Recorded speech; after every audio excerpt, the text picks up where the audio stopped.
This podcast of the Equine Forum is brought to you by the University of Louisville Equine Industry Program at the College of Business. It all begins in 15 seconds right after this word from our podcast sponsor. The University of Louisville Equine Industry Program at the College of Business is now offering a graduate certificate, which can be completed in 15 or 30 weeks and be done as a standalone or used as 20% of your MBA. Classes at both the undergraduate and graduate level are forming now. This is HRRN, horse racing's voice. Spelling again, driving on a two-lane lead. Hot Chocolate on the outside, plugging away, still second. Gold Medal Dancer and Serene Melody from the back. It's ambushed with a 16th to go. Spelling again has kicked away, and Spelling again finishes full of run to win the Chilukki by 4. Game on Dude inside, Nonios outside, Game on Dude turns him away, Nonios ran his heart out, but he's second to the winner, Game on Dude. Wow, what a good race for both of those guys. Game on Dude wins the 34th Native Diver Stakes, 3/4 of a length. Welcome to the Equine Forum, presented by TwinSpires. Shackelford, though, has turned away. Take Charge Indy. The last to challenge will be Bourbon Courage, but the one who's got the courage in spades is Shackelford. He's out in front, but he needs the line. Shackelford wins the class. But now the Pizza Man's let loose on the extreme outside. Black Cap, Pizza Man and Big John B even wider out. It's going to be a blanket finish. Here's the Pizza Man. The Pizza Man coming like an express train strikes the front with a 16 to go. And a scintillating performance from the Pizza Man. He wins stylishly. Now here's Mike Penna. Good morning once again, everyone, and welcome to the show that launched a network. It is the Equine Forum, and as always, is presented by our friends at TwinSpires and all right here on the Horse Racing Radio Network. Mike Penna, Baron of the Backstretch, happy to have you back in the saddle with me right up until 11 a.m. Eastern on Sirius 162, XM 207, our affiliates in Lexington, Louisville, and across the country. Welcome to the program. Let me be among the first to wish all of you a very happy Thanksgiving. And this weekend begins a Thanksgiving week feast of stakes races, and they're going to be showcased at a multitude of tracks all across the country and across North America. Coming up in just about 12 or 13 minutes, I'm going to visit with trainer Chris Block as he prepares to saddle Ovray in today's Grade 3 Chilukki at Churchill Downs. And I think the 5-year-old mare is a really sneaky play in that race at what should be solid odds, 6-1 on the morning line. And Chris is going to be looking for his second Chilukki win in the past 3 years, having won the 2022 renewal, which She Can't Sing. At first glance, Ovray might not look to be all that imposing, considering she's been beaten in 6 of her last 9 races. But if you really study her past performances, you're going to see that those 6 losses all came when she was racing on the grass. The 3 times she's competed on dirt over that 9-race span, she's won all 3. And today's Chilukki is a 1-turn mile race on the main track. It should be right in her wheelhouse. So you have to wade through some of the clutter, and this is true with handicapping any race. In most instances, you have to wade through some of the clutter to find her winning form, but her winning efforts all stack up quite favorably in this spot later today. And you're going to hear what her trainer, Chris Block, has to say coming up in just a few minutes. Churchill's Kevin Kerstein is also going to be with me in the first hour of today's show. He's going to share his thoughts on today's stakes action, and he's going to look ahead to the plethora of Thanksgiving weekend stakes, which includes 4 Grade 2s beneath the TwinSpires. You have the Clark, the Mrs. Revere, the Goldenrod, and the Kentucky Jockey Club. So Kevin will be here right around 8:35. 9 o'clock Eastern, hour 2 of the program begins with Gulfstream handicapper Brian Nadeau, who is going to look back on White Barrio's successful return to the races yesterday afternoon. Dominated an allowance race in his first start back for trainer Safi Joseph Jr.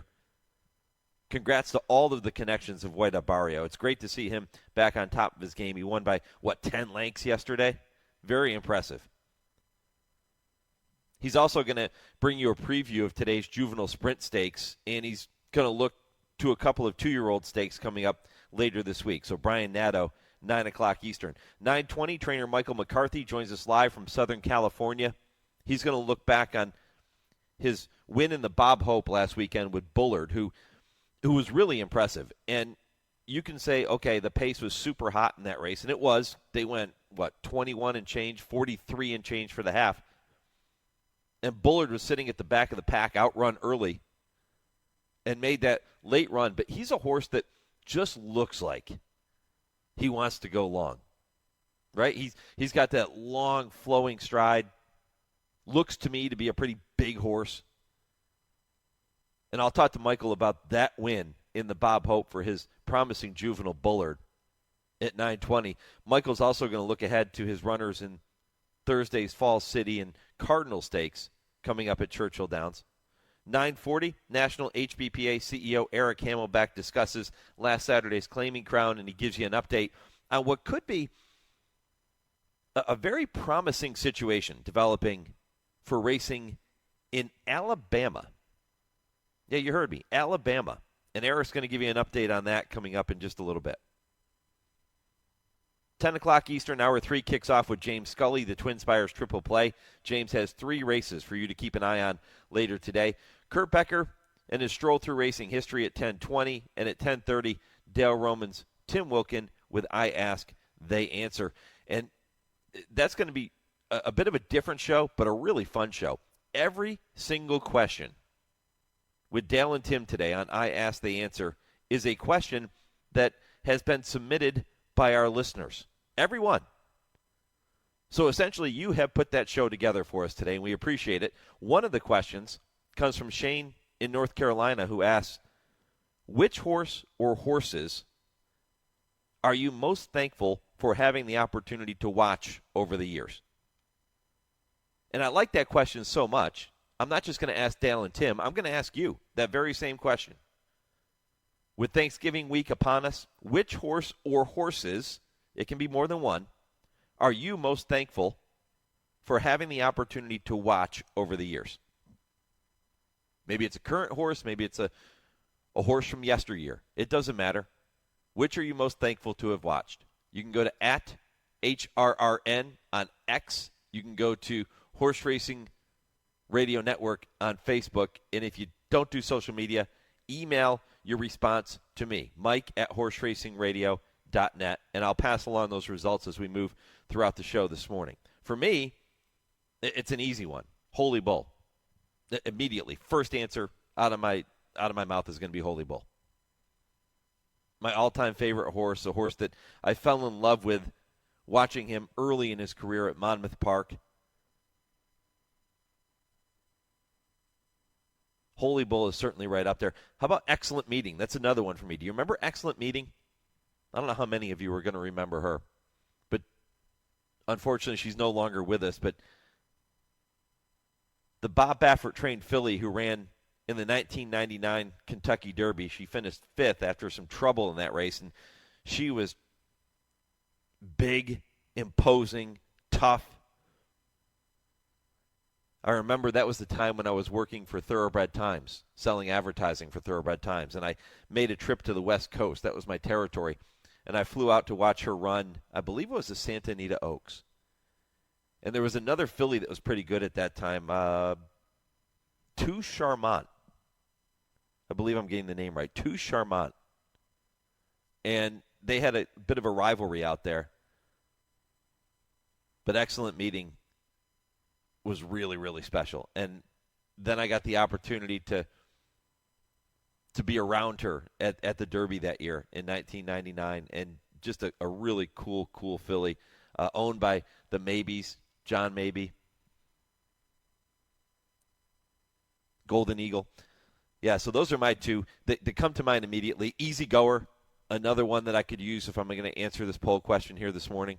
Easy Goer, the horse that really drew me into the sport of thoroughbred racing, watching him win the Travers Stakes at Saratoga. And then the Nick Zito trained Strike the Gold. I loved Strike the Gold. And that's where I started to fall in love with horses that come from off the pace. And that's why I'm so excited, I guess, to talk to Michael McCarthy about Bullard and his late-running style. At least that's the style he used to win the Bob Hope last weekend. because I love those horses that lag at the back of the pack and then just come flying at the end. And they do it consistently. Concern's another one. I remember picking Concern to win the Breeders' Cup Classic, one of the few times I've actually gotten a winner of the Breeders' Cup Classic right. But I remember picking Concern because he had come so close to beating Holy Bull in the Travers Stakes earlier that season at Saratoga. And his late running style was something that drew me in.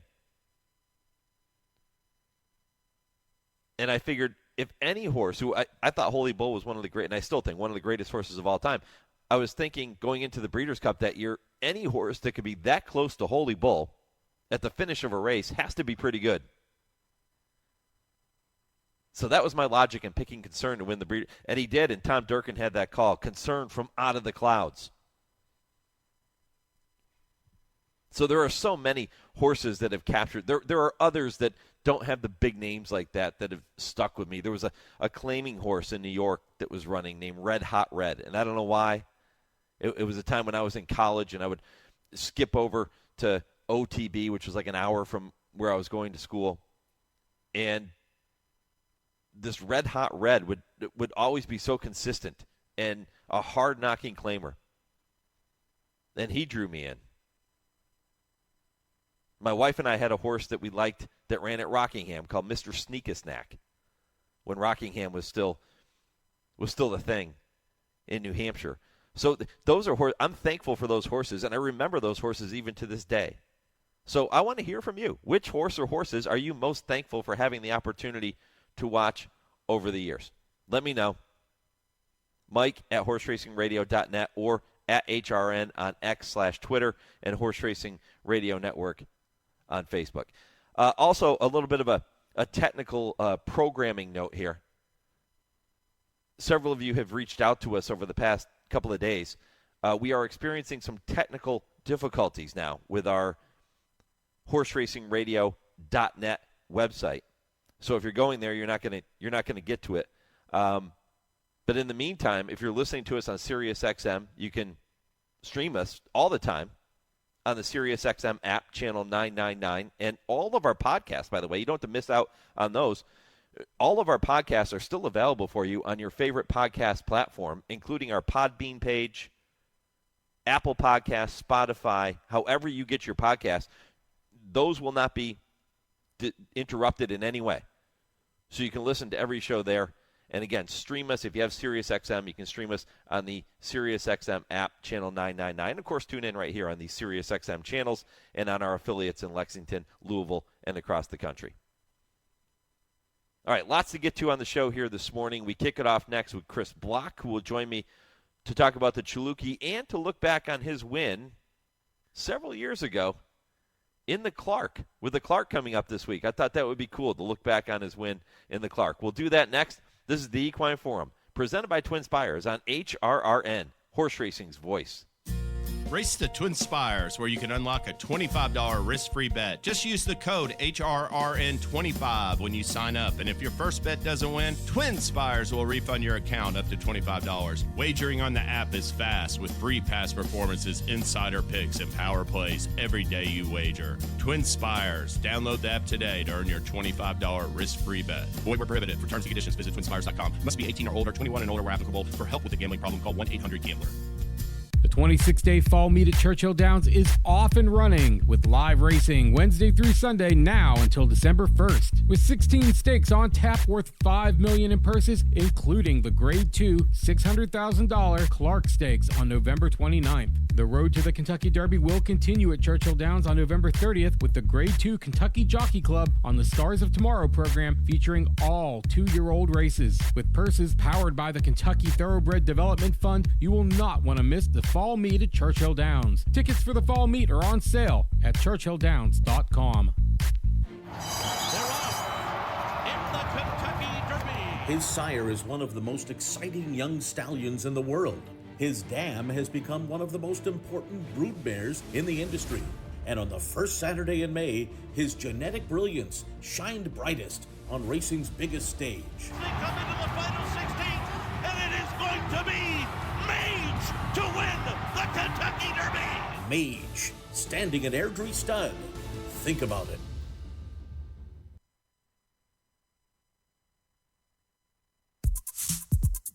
You're listening to the Equine Forum on HRRN, presented by TwinSpires.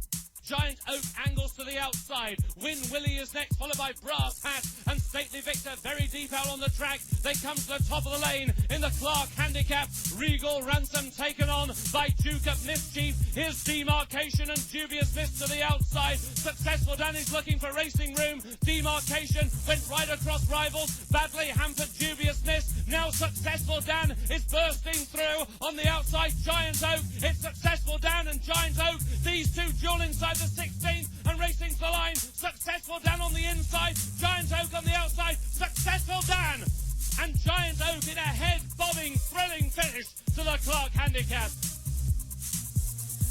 Welcome back to the Equine Forum, presented by TwinSpires. Mark Johnson with the call of the 2010 renewal of the Clark, going to Giant Oak. It was actually Successful Dan who got his nose to the wire first, but he was DQ'd from that victory, putting Giant Oak in the winner's circle for trainer Chris Block. And Chris joins me now, looking ahead to today's Chilukki Stakes, where he'll send out Ovray later today at Churchill. But we're going to look back on that big win in the Clark back in 2010, too. Chris, good morning. Good morning, Mike. How are you today? I'm wonderful, my friend. How about that call? A little trip down memory lane for you. Yeah. It's pretty special to listen to that all over again. Yeah, I've haven't heard that for a while, so that brought back some really good memories. I know you've won a lot of big races in your career. Do you ever go back and type those into the search bar on the internet and go back and watch some of those races? Yeah, oh yeah, of course. Yeah, I sure do. It's whether it was Giant Oak or Fort Prado and Never Retreat, Vicar when she got in the my first Grade 1 win there at Keeneland and the Queen Elizabeth. So yeah, I sure do, and it actually brings back chills quite a bit to watch those races and know that we were involved with those horses at one time. The Clark is going to be renewed later this week at Churchill Downs, Thanksgiving weekend. It's part of that entire feast of stakes races coming up. But what do you remember about that day in 2010 with Giant Oak? Well, probably the first thing I remember is that it was a pretty big weekend for me because I actually won the Fall City on Thanksgiving Day with a filly by the name of Dundalk Dust, and my son and I were there for the weekend. So, and we always knew Giant Oak was, he threw in his run at some point. It's just whether or not he'd ever finish it off, which wasn't too often. So, when he started making his run up on the outside, I was not aware of what was going on down inside of him there with Successful Dan and what resulted in his disqualification. But when they crossed the wire, I was ecstatic because I was very happy. He threw in a big run, and he had an affinity for Churchill. So I thought he might run well, and so it was. We were very happy to be second. And then when the lights started blinking on the tote board for Successful Dan, and I can't remember the other horse that was involved with it there, but I thought myself, well, possibly we're going to get bumped up here, and which would be great. I always want to win them straight out, but we'll take it any way we could get it. So it was a really special weekend, actually, after winning the Fall City, and then actually having Giant Oak get bumped up in the Clark was really special for all of us. Yeah, he was such a cool horse. Of course, an Illinois bred, earned more than $1.4 million in his career from 5 victories. He had 5 seconds and 6 thirds, and like you said, it was always fun to see him starting to get ramped up and make that run. Didn't always get there, but he did it enough to earn $1.4 million. I'll take that. Yeah, no doubt. Yeah, it was. He was a lot of fun because he took us all over the place, and we were in Florida with him. He won the Don. Actually, after he won the Don, the thought was, well, maybe the light has really kicked on for him here, and he's really going to move up the ladder and be one of the top 3 horses in the country, older horses in the country. But he just had this one style, and things had to set up for him properly, and he had to like the racetrack a lot. But like I said, he took us all over the place. Saratoga and Keeneland and Churchill and Gulfstream and Fairgrounds. It he was a lot of fun to have because he was a rock solid horse. He really, as I said many, many years ago, whenever race we targeted, he made it toward. So he was sound through his entire career.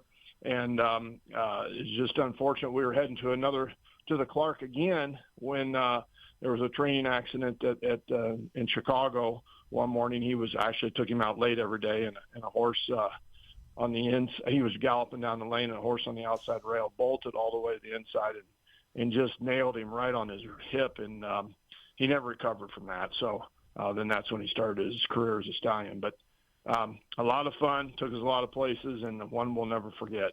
Yeah, was it my man Sean Bridgmahan who rode him that day in the Clark? Correct. It was. Is that right? Yes, he actually rode him in the Clark and the Don. Yeah, both the Grade 1 wins. Yes. Yeah, really cool stuff. And looking back on that win is always a lot of fun. Visiting with trainer Chris Block. And Chris, I mentioned the Chilukki coming up later today with Ovray.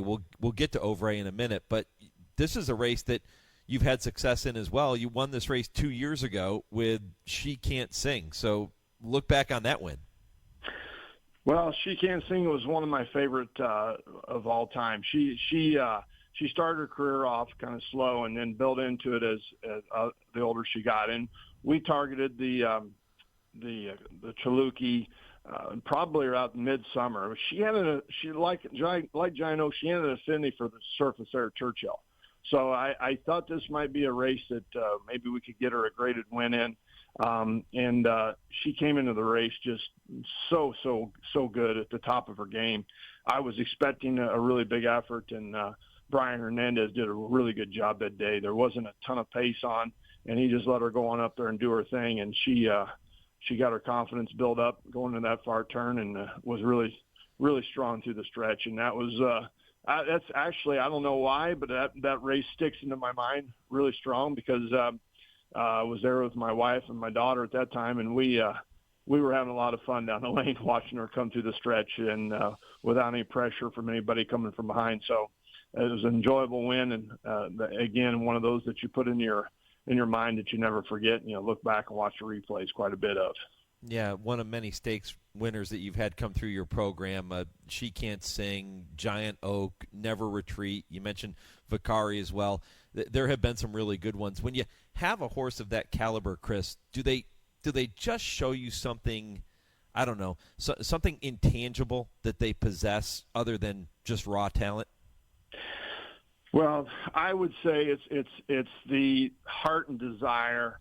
Okay, so the talent's got to be there, of course, but it's that heart and desire and the knack to go out there and enjoy what they do, and on a daily basis, year in, year out, to stay. It's one of those things that I kind of like to pride myself on, if you will, to try to keep them around as long as possible.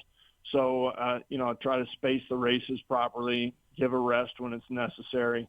But it just seems like to me, with a good horse like those, you just stay out of their way. Let them do what they're capable of doing, and they have the desire. They have the competitive fire in them to go out there and run at the top level. I just don't think there's anything that I've ever done or my crew has ever done to move one of those horses in the direction that made them into those graded winners that they were.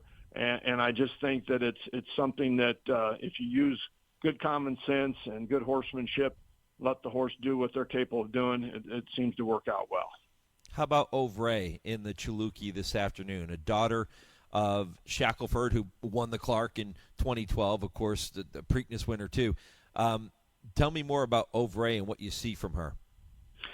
Well, she's a filly that came into my barn as a 3-year-old. I saw her run at 2 under Brad Rainwater, who had her here in Chicago, and Mr. Perkins and I had spoken many times. He's a big breeder in Illinois, as my family is too. So we talked quite a bit just on breeding, and then one day he called me to ask me if I'd take a couple horses, and I was hoping she was one of them because I'd watched her run as a 2-year-old, and this is at the end of her 2-year-old season that he called me. And she's one of those fillies that she's got her own way of doing things, and we've learned that from kind of the day one. And we just kind of, as I said, stay out of her way as well. Let her go do her thing. she has that competitive fire, and it seems like whatever we do, we try to point toward a race, and she seems to get there, and she's been very successful on turf and dirt at multiple distances. I mean, she could get around 2 turns, but she's probably been better sprinter, probably short on dirt as well turf. But and I'm never tried synthetic with her, but she might like that as well. But she's a classy mare that possesses a lot of talent, and she just has that knack that I've talked about, where you can just see it in the competitive fire with her. And when you go toward a race and she knows what's going on, you can see her ramp up as we get closer and closer to a race, where you can kind of feel confident that she's coming into it the way you want her to come into it. She's 6-1 on the morning line this afternoon. The 5-year-old daughter of Shackelford has won 17 of 32 career starts. That's just remarkable. She is so consistent. What's the key to her winning the Chilukki later today? Well, I think, she ran well in it last year. And I believe she should be forwardly placed, but in a good spot on the outside there, because she's breaking from a position that I think allows whatever speed's going to set up. I think Phil Bauer's filly is going to probably show a lot of speed, and there might be 1 or 2 others that would be laying close, but she'll be able to stalk on the outside there with Jareth. And Jareth knows her very well, and he'll get her nice and settled. And I think the key to it is that she's not involved in that pace if it's real hot early on. She's got to settle, which I think she will, and just kind of let things develop up the backside. It's I believe, in my opinion, the mile out of the chute is a really difficult race, because the horses seem to see nothing but daylight, and they go quicker than they would be if you're going a mile around 2 turns, of course.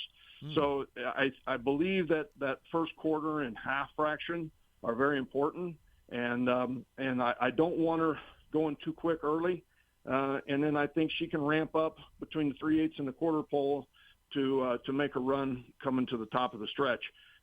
She's one of those fillies that if she's going forward without traffic in front of her, she's pretty salty once you give her that open spot. So I think that's all dependent on how the pace sets up and how Jareth is able to get her to settle and then set her up for that big run once you approach the quarter pole. Yeah, she was 3rd in the race a year ago. What did you see in her last year that led her to come up just a little bit short?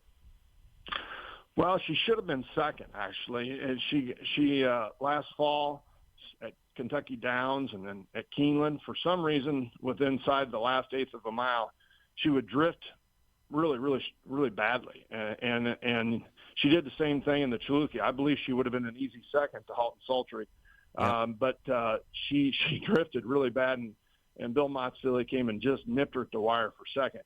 I think I don't know what that was all about. We never did find out why she did that for those 3 races, but we did a little equipment change, and that seems to have helped her get back on course. So what I saw last year in the race is if you go back and look at the replay, she was actually in a position that I thought she might be uncomfortable with. She was laying 4th down on the inside, and she's never really had that going into that race where she was in that kind of position before. So I was concerned, but she seemed to navigate through that with no problem, and actually off the turn looked like she was going to make a run at Hot and Sultry, but no one was going to catch her that day. But I believe she should have been 2nd had she not drifted. So I kind of use that as my gauge to coming into it this year to think that, well, we should try it again, and hopefully she'll stay straight, which I think she will, and gets the right kind of setup off the what might be a hot pace. Maybe it'll all work out. Yeah, well, the last 3 times she has competed on a dirt racing surface, she has been successful. She's won all 3 of those tries. Her only defeats coming when she's been on the grass, and she hasn't been embarrassed there either. As you said, she can run on pretty much every surface, but I think you have to hang your hat, Chris, on those 3 victories on the main track and say, all right, we know what she can do when she gets the setup, and I hope she gets it for you later today. Well, I appreciate it. Me too. It would be fun to see. Chris Block here on the Horse Racing Radio Network. Chris, all the best with Ovray. I hope you win it it'll be the second time in 3 years. Let's go get it done. Thanks so much, Mike. I appreciate it and look forward to it, and thanks for having me on. All right, all the best. Chris Block here on the Horse Racing Radio Network. Again, Illinois-bred Ovray getting set to go in today's Chilukki. Post time, by the way, for the Chilukki is going to be run as race number 8 at Churchill, 4:25 Eastern, 1:25 for those of you tuned into the action out on the West Coast. Time now for your Legends of the Turf segment, followed by a short commercial break. When I come back, I will welcome Kevin Kerstein to the program. We're going to talk more about the racing at Churchill later today and look ahead to the huge Thanksgiving weekend slate coming up in just a few days. We'll do that next, right after your Legends of the Turf. On October 27, 1974, at Woodbine in suburban Toronto, Canada, the 37th running of the Canadian International Championship Stakes over the testing distance of 13 furlongs was the feature race on the card. There were better than 25,000 fans on hand in typically resplendent autumn weather, with the foliage appearing as though Mother Nature had reached down with tender tendrils to paint the countryside in the splendiferous golden hues of the season. There was a young lady in the field who had already chalked up stake scores in 4 different countries and was bidding to become the very first ever to have won stakes in 5 different countries. She was an elegant, lovely, statuesque young lady who simply exuded class, looked every bit the part, and she was a Kentucky bred. She was by Vaguely Noble out of Charming Alibi by Honey's Alibi and was racing in the silks of Nelson Bunker Hunt. She had won the Prix Yakoulef in France at 2. At 3, she had scored in the Irish Guinness Oaks, the King George VI and Queen Elizabeth Stakes in England, and the Prix Saint-Hilary, the Prix de la Grotte, and the Prix Nier in France. And further, she had humiliated an outstanding field of international runners in the Washington, D.C. International, an invitational at Laurel Park in Maryland. At 4, her age at the time of the event being recapitulated, she had won stakes in 3 countries: the Grand Prix de la Saint-Cloud in France, the King George and Queen Elizabeth Stakes, and the Benson and Hedges Gold Cup in England, and the Man o' War Stakes right here in America. She was already a thoroughbred millionairess, and this race, if she won it, would add another 91,000 plus to her already most imposing bankroll. She went postwards in this race at odds-on, 85 cents to the dollar. Her bevy of backers were not the least bit disappointed with her effort this day. On a firm grass course, she toted her 123-pound impost to front-running fractions of 47-1 for a half, 137-3 for a mile, and a final time of 2:40 for the 1 5/8 miles, while winning with veritable ease. She had in the process clipped a full second off the course record for the distance set by X in 1963, and she went the distance in 1 4/5 seconds faster than Secretariat had done just the year before in his winning effort. She had become the world's leading money-winning distafer and had pulled off something never done before in the entire illustrious annals of thoroughbred racing history.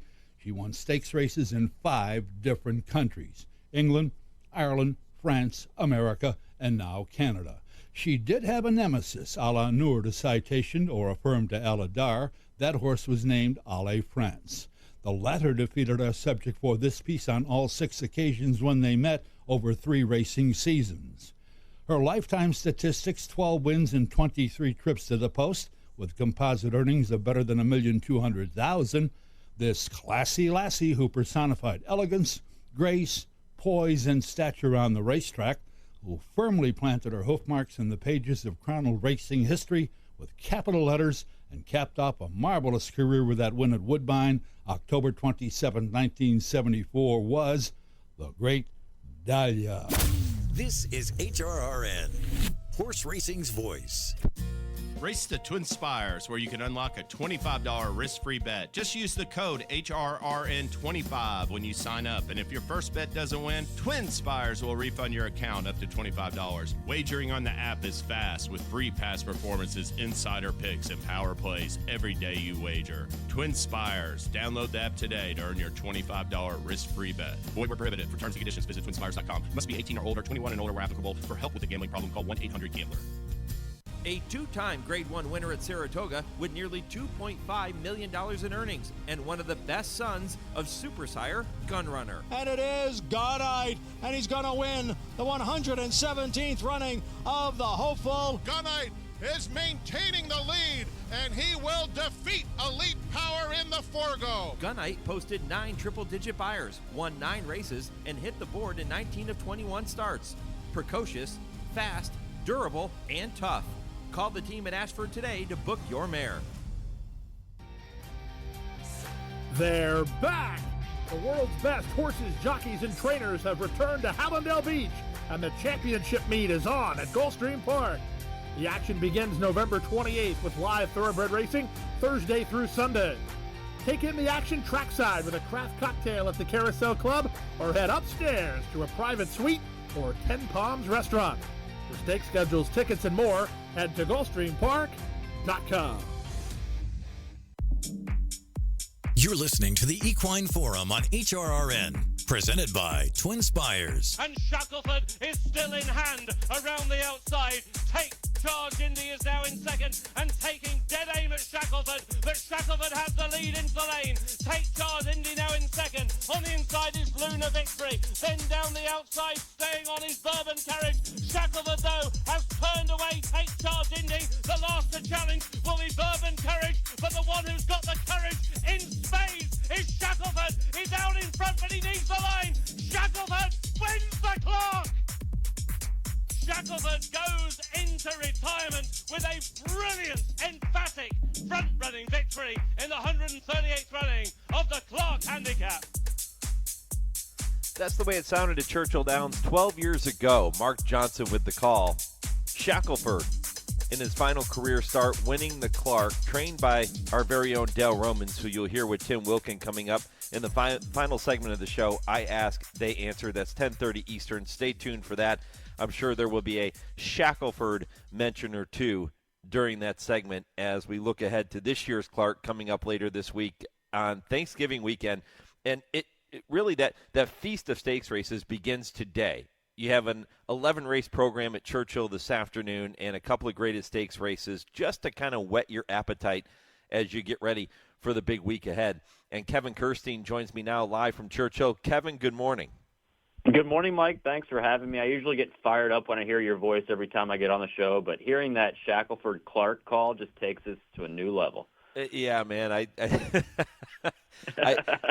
I wouldn't blame you if you get more excited listening to that call than you do listening to me.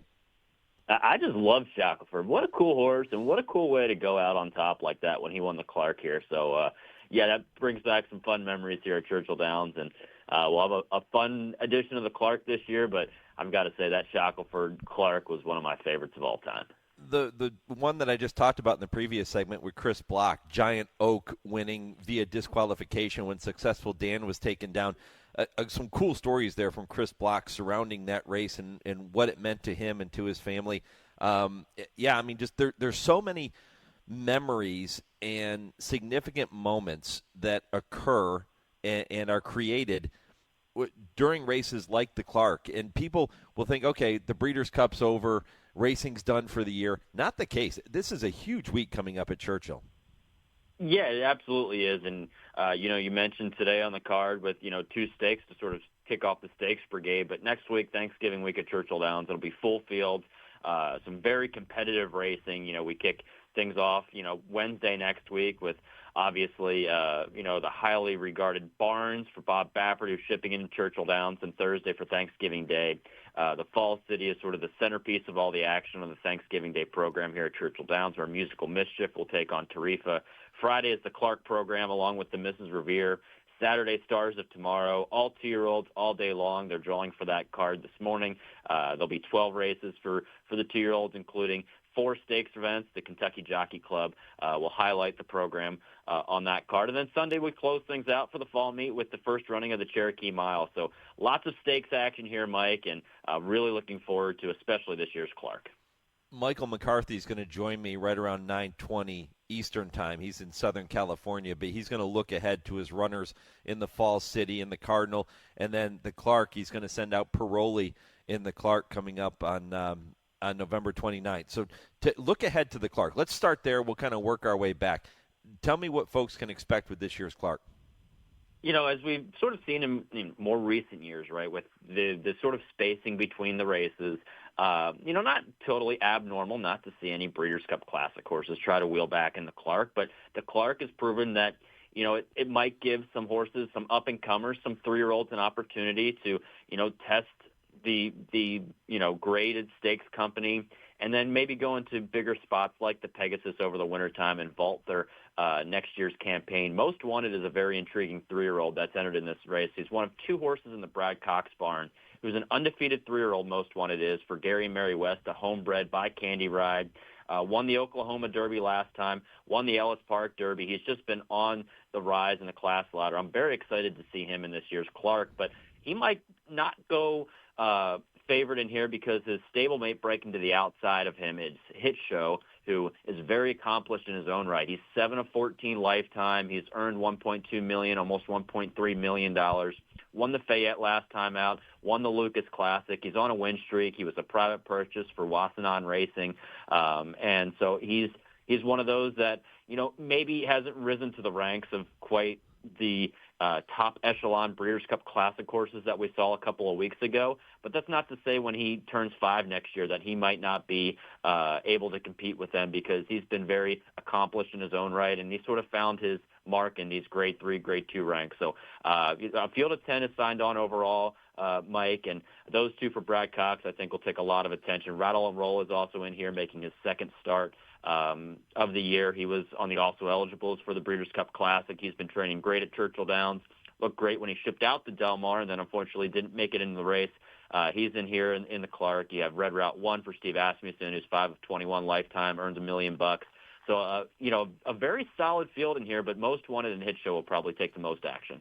I'm glad you mentioned Rattle and Roll, because what a story it would be to see Ken McPeak and Brian Hernandez win the Clark after what they did to kick off the season at Churchill, winning both the Kentucky Oaks and the Kentucky Derby in back-to-back days. That this would just be a storybook ending for them.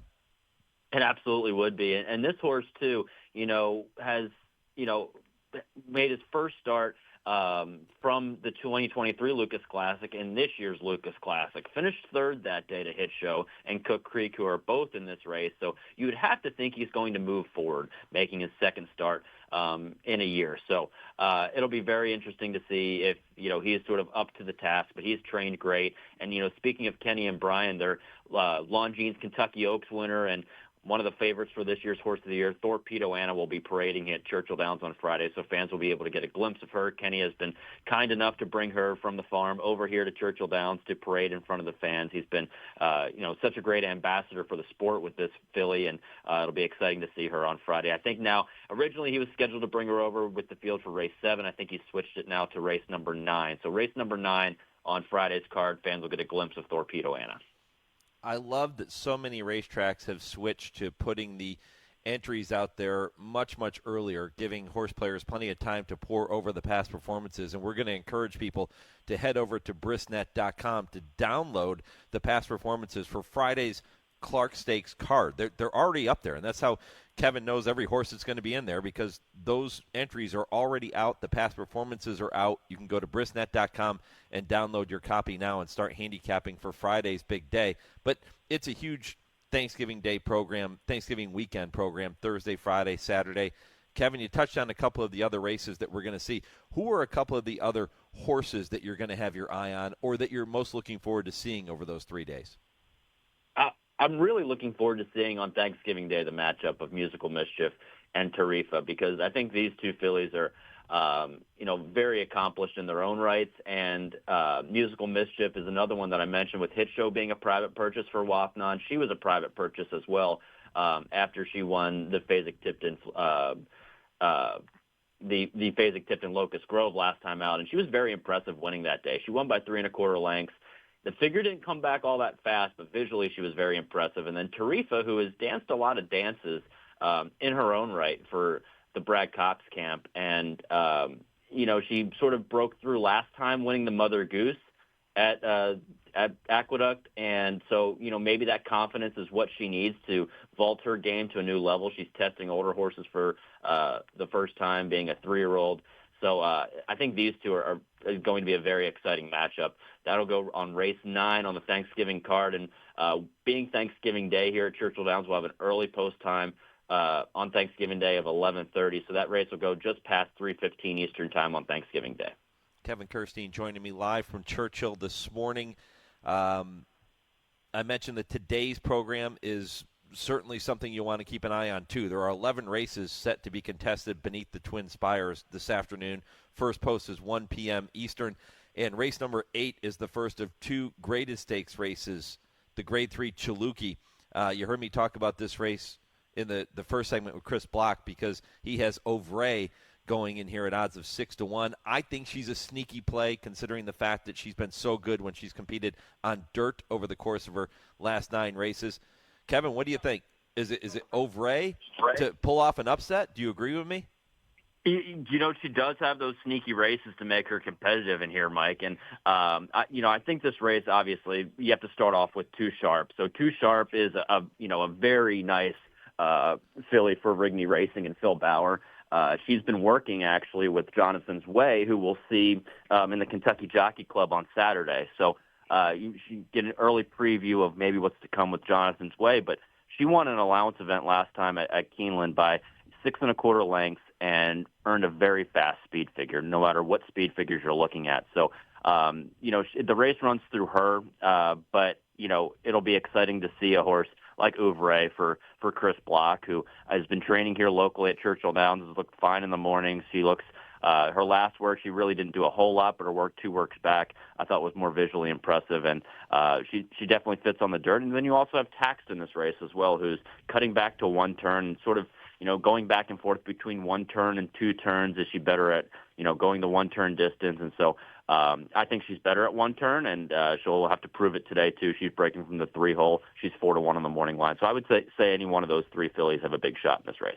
I'm really excited to watch the other graded stakes, too. That's the Grade 3 Commonwealth Turf Cup. It comes up at race number 10, 5:25 Eastern. It's 1 1/16 on the grass, and I think that there's a few different ways that you can go in here. How'd you see that one?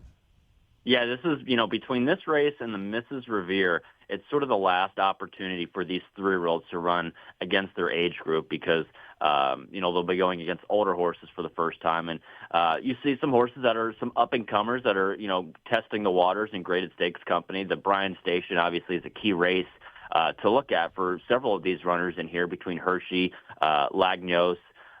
So you sort of start with that race and see, is it as that a competitive race, and how do you take the horses coming out of it? Lagnos had all sorts of issues in that race, and I'm curious if he sort of has a breakthrough performance in this race. He's 4-1 on the line with Flavian Pratt and Steve Asmussen. It sort of said the same thing. We've thought highly of this horse all along.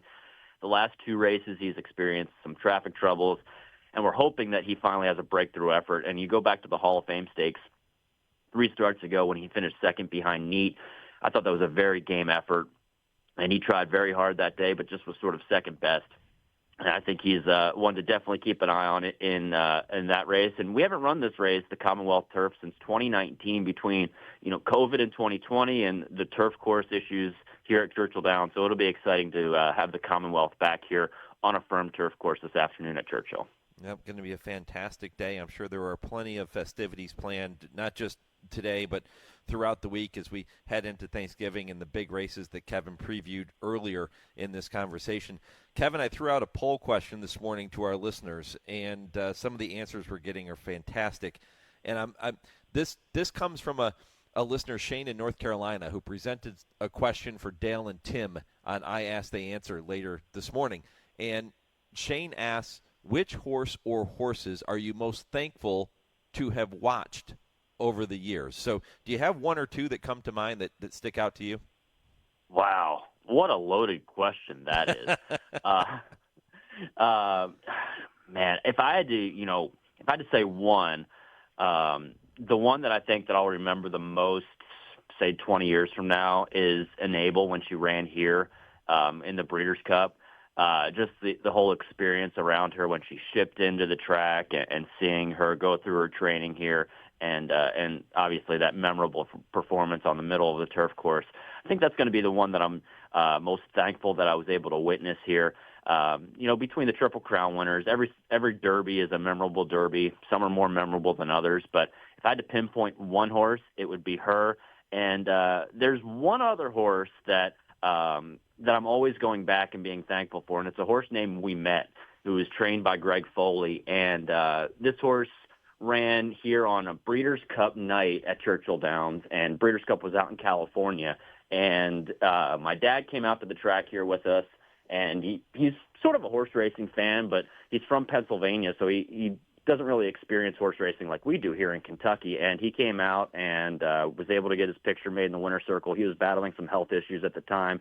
Thankfully, he's fine now. But that was sort of a memorable performance that I'm thankful for, that he was able to experience it here with me at Churchill Downs. So, just sort of an allowance horse, but those are the type of horses that I think, mean a lot in horse racing. It's, every walk of life, there are certain horses that are more special than others, but between Graded Stakes Company and just your average everyday Joe horses. But We Met and Enable, a long-winded answer, Mike, but those are the two that I would pinpoint that I'm most thankful for. Yeah, I threw out several names in the opening of today's show as I posed this question to our listeners, and I'm going to read through some of the listener responses coming up here in just a few minutes after our next break. But I also did the same thing. There were names like Holy Bull and Easy Goer and an Excellent Meeting, who ran in the 1999 Kentucky Derby, that I really fell in love with. But there were other names, too, of horses that many people probably never heard of that were claiming horses and allowance horses that were hard knockers, and you gravitate toward them. One of the names I didn't include was Rush Rush, who was the first horse that my wife and I ever owned a piece of in any form or fashion. And I remember we were doing a broadcast at that time alongside the paddock at Churchill Downs during the day, and then he was running later that night in his debut at Santa Anita, 6.5 furlongs down the hill on that hillside turf course.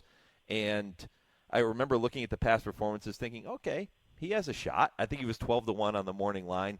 But, first horse we ever bought into, you're optimistic. You're not, overly confident, but maybe he can pull off an upset.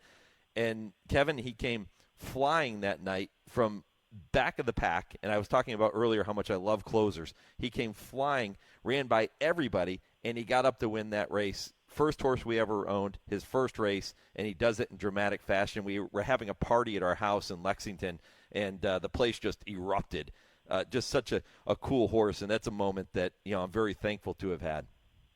That's great, and it's always so special when you have some skin in the game. There's and moments like that make you so thankful. There's a horse right now that my dad owns a small piece of, and obviously I probably should have mentioned him being thankful for. His name's B.D. Valesky, and he was purchased for $1,700 at the Keeneland yearling sale. He's now earned $260,000, and so you always have to be thankful when a horse is having memorable performance, but also helping the bank account as well. Yep.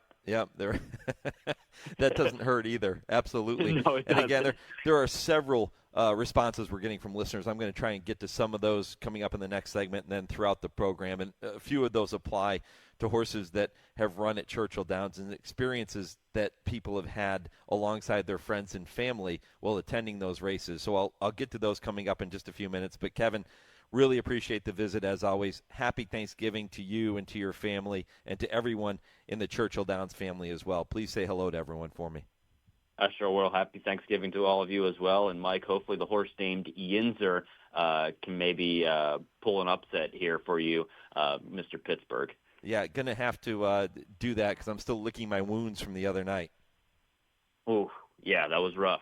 That was rough, but maybe you can make it all back. I think he's 8-1 on the line today, so maybe he will help heal those wounds for you. All right, go Yinzer. I'll be cheering for him, no doubt. Kevin, appreciate it, my friend. All the best. All right, thanks, Mike. All right, coming up next, I will get you ready for hour number 2. I'll update you on some of the responses we're receiving to that poll question on this pre-Thanksgiving week edition of the Equine Forum right here on the Horse Racing Radio Network. Hi, Tony. Hey, Matthew. There's a reason why Tony's Steaks and Seafood is my favorite restaurant. It's because I want to feel part of the family. Isn't that right, Tony? That's right. There's a saying on the wall that I truly believe in, there's always room for one more at our table. We just want you to be part of our family. And believe me, you will be. It's Tony's Steaks and Seafood right across from Triangle Park. Visit them at TonySteaksandSeafood.com. Did you receive a call or message that mentioned Social Security and demanded immediate action? Did the caller know your Social Security number or other personal information and tell you that your Social Security number had been used in connection with the crime? Did you feel worried that your Social Security number might be suspended, your bank account might be frozen or seized, or you could be arrested? That is not the Social Security Administration. Social Security will not threaten you, demand your personal information, or instant payment. Email or text you pictures or documents, or use a real government official's name to gain your trust. Social Security does not accept payments by gift card, prepaid debit card, internet currency, or by mailing cash. Criminals use these forms of payment because they are hard to trace. Do not be fooled. Hang up. Ignore them. Report this criminal activity to the Social Security Administration Office of the Inspector General at oig.ssa.gov. Produced at U.S. taxpayer expense. I'm 54, so basically, it's too late to start saving for retirement, right? Not right. Starting to save, even in your 50s, can really make a difference. Well, right now, saving seems hard to wrap my head around. Plus, with the way this year's been going... Hey, listen, it's okay. You still got this. Just go to aceyourretirement.org. It's an online tool from AARP that can help you get your retirement savings on track no matter your age. It's free and only takes about 3 minutes. I like 3 minutes. Yeah, at aceyourretirement.org, you'll chat with Avo, the friendly digital retirement coach. Just answer a few questions and you'll get a personalized plan and tips to help boost your retirement savings. Tips that are easy to understand and tailored to your lifestyle. I like that too. Plus, it's sponsored by AARP, so you know they got your back. Just head to aceyourretirement.org and make your plan to start saving for retirement. Thanks. That's aceyourretirement.org. A message from AARP and the Ad Council. Thursday evenings, 6 to 7 p.m. Eastern, is the Brisnet.com call-in show. It's your chance to call in and let the Horse Racing Radio Nation know what's on your mind. Call us at 888-966-HRRN. That's 888-966-4776. And discuss the topics you choose in the world of thoroughbred racing. The Brisnet.com call-in show. Sirius 162, XM 207, and streaming live at horseracingradio.net. You're listening to the Equine Forum on HRRN, presented by TwinSpires. Wide up, Borio starts to get in gear. Vladislav will follow that move up at the outside fourth, just 2 lengths off the lead as Gatsby starts to swing wide. The half is 45-4, and White up Borio trying to tackle Flying Liam. Vladislav moves up at the outside third with a quarter of a mile left to run. It's White of Barrio who has taken over. Flying Liam had little resistance instead at the inside. It's far back to the rest. White of Barrio is opening up here under Irad Ortiz. It's White of Barrio, the South Florida Stroll. It is homecoming to Gulfstream Park. He was advertised here, the big favorite. White of Barrio takes it. Flying Liam was far back to be second. Vladislav finished third at 123-1. Heavy favorite White of Barrio taking care of business in his return to action yesterday in that allowance win at Gulfstream Park. He won by 10 1/4 lengths. He beat 4 rivals, and he beat them the way he was supposed to. When you're playing overmatched opponents, you're supposed to beat them by a large margin, and that's what White of Barrio did. He did what was expected of him, and this is the first step back. We're going to see him potentially in races like the Pegasus at Gulfstream later this season. We'll see him maybe the Saudi Cup. Who knows? Maybe he goes that direction. But certainly the Pegasus, I think, is on his radar. And a huge win there under Irad Ortiz Jr. So congratulations to all those connections. Brian Nadeau is the handicapper at Gulfstream. He's going to join me coming up in just a few minutes, 9 Eastern, to look back on that race and to look ahead to what's coming up this afternoon and throughout Thanksgiving week in South Florida. Throwing the poll question out there for you this morning. So many great responses. I'll try to get to as many as I can here before we get to the top of the hour. Which horse or horses are you most thankful to have been able to watch over the years? And Mojo Racing responds to us on X and says their favorite runner/claimer, Jack Rabbit Fast, a horse that they are very partial to. Of course, Zenyatta Goldakova getting some respect there. Laura responds to us on X and says, I'm going to pay homage to the ladies. Zenyatta, Rachel Alexandra, Got Stormy, Torpedo Anna, and I'm also going to throw in Fluffy Socks. She didn't always win, but she always showed up, and I feel fortunate to have been at the Breeders' Cup for her final race earlier this month. Appreciate those responses. Keep those coming. You can do that at HRRN on X, formerly Twitter, and you can do that too, Horse Racing Radio Network on Facebook, or email the show, mike@horseracingradio.net. Here's one from Fred Taylor, who heads up Mojo Racing. He said, an unusual sentimental favorite of his is Boothby's Jig. He was a claimer that won at Churchill Downs November 8th, 1987. Fred and his now wife were college kids on a date at the races that day, and they had a lot of fun, cashed some tickets, and they started with betting this horse, Boothby's Jig, and they'll never forget the stretch run by Mike Battaglia, the stretch call by Mike Battaglia that day. So great stuff there. Appreciate those. Sally Ellen, our friend at Country Life Farm in Maryland, says she's been a fan of so many horses over the years, like Cigar, Wise Dan, Easy Goer, and a real fan of Lava Man. She said she was so excited when she got to meet him and feed mints to Lava Man when he was in town to escort I'll Have Another during Preakness Week, and Doug O'Neill was kind enough to let her in the shed row to meet him. And she has another one that many people may have never heard of, who raced in Florida, called Buckethead. And she says, how can you not love a horse named Buckethead? I agree, Sally Ellen. Vincent emails the show and says, without a doubt, for me, the horse I'm most grateful is Warriors Club.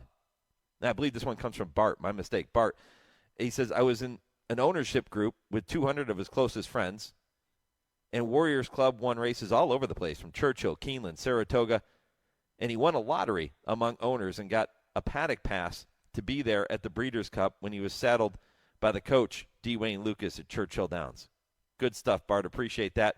And Tom in St. Louis says, perfect drift, no surprise. Ran in 4 Breeders' Cup Classics, ran everywhere from Hawthorne to Turfway and to the Kentucky Derby to the Pacific Classic. He also sentimental to Barbaro, a horse that he's thankful to have watched, Secretariat, Winning Colors, and a horse named Missouri Brave, who was a horse that his dad trained and won 41 races from 1974 to 1983. 41 races.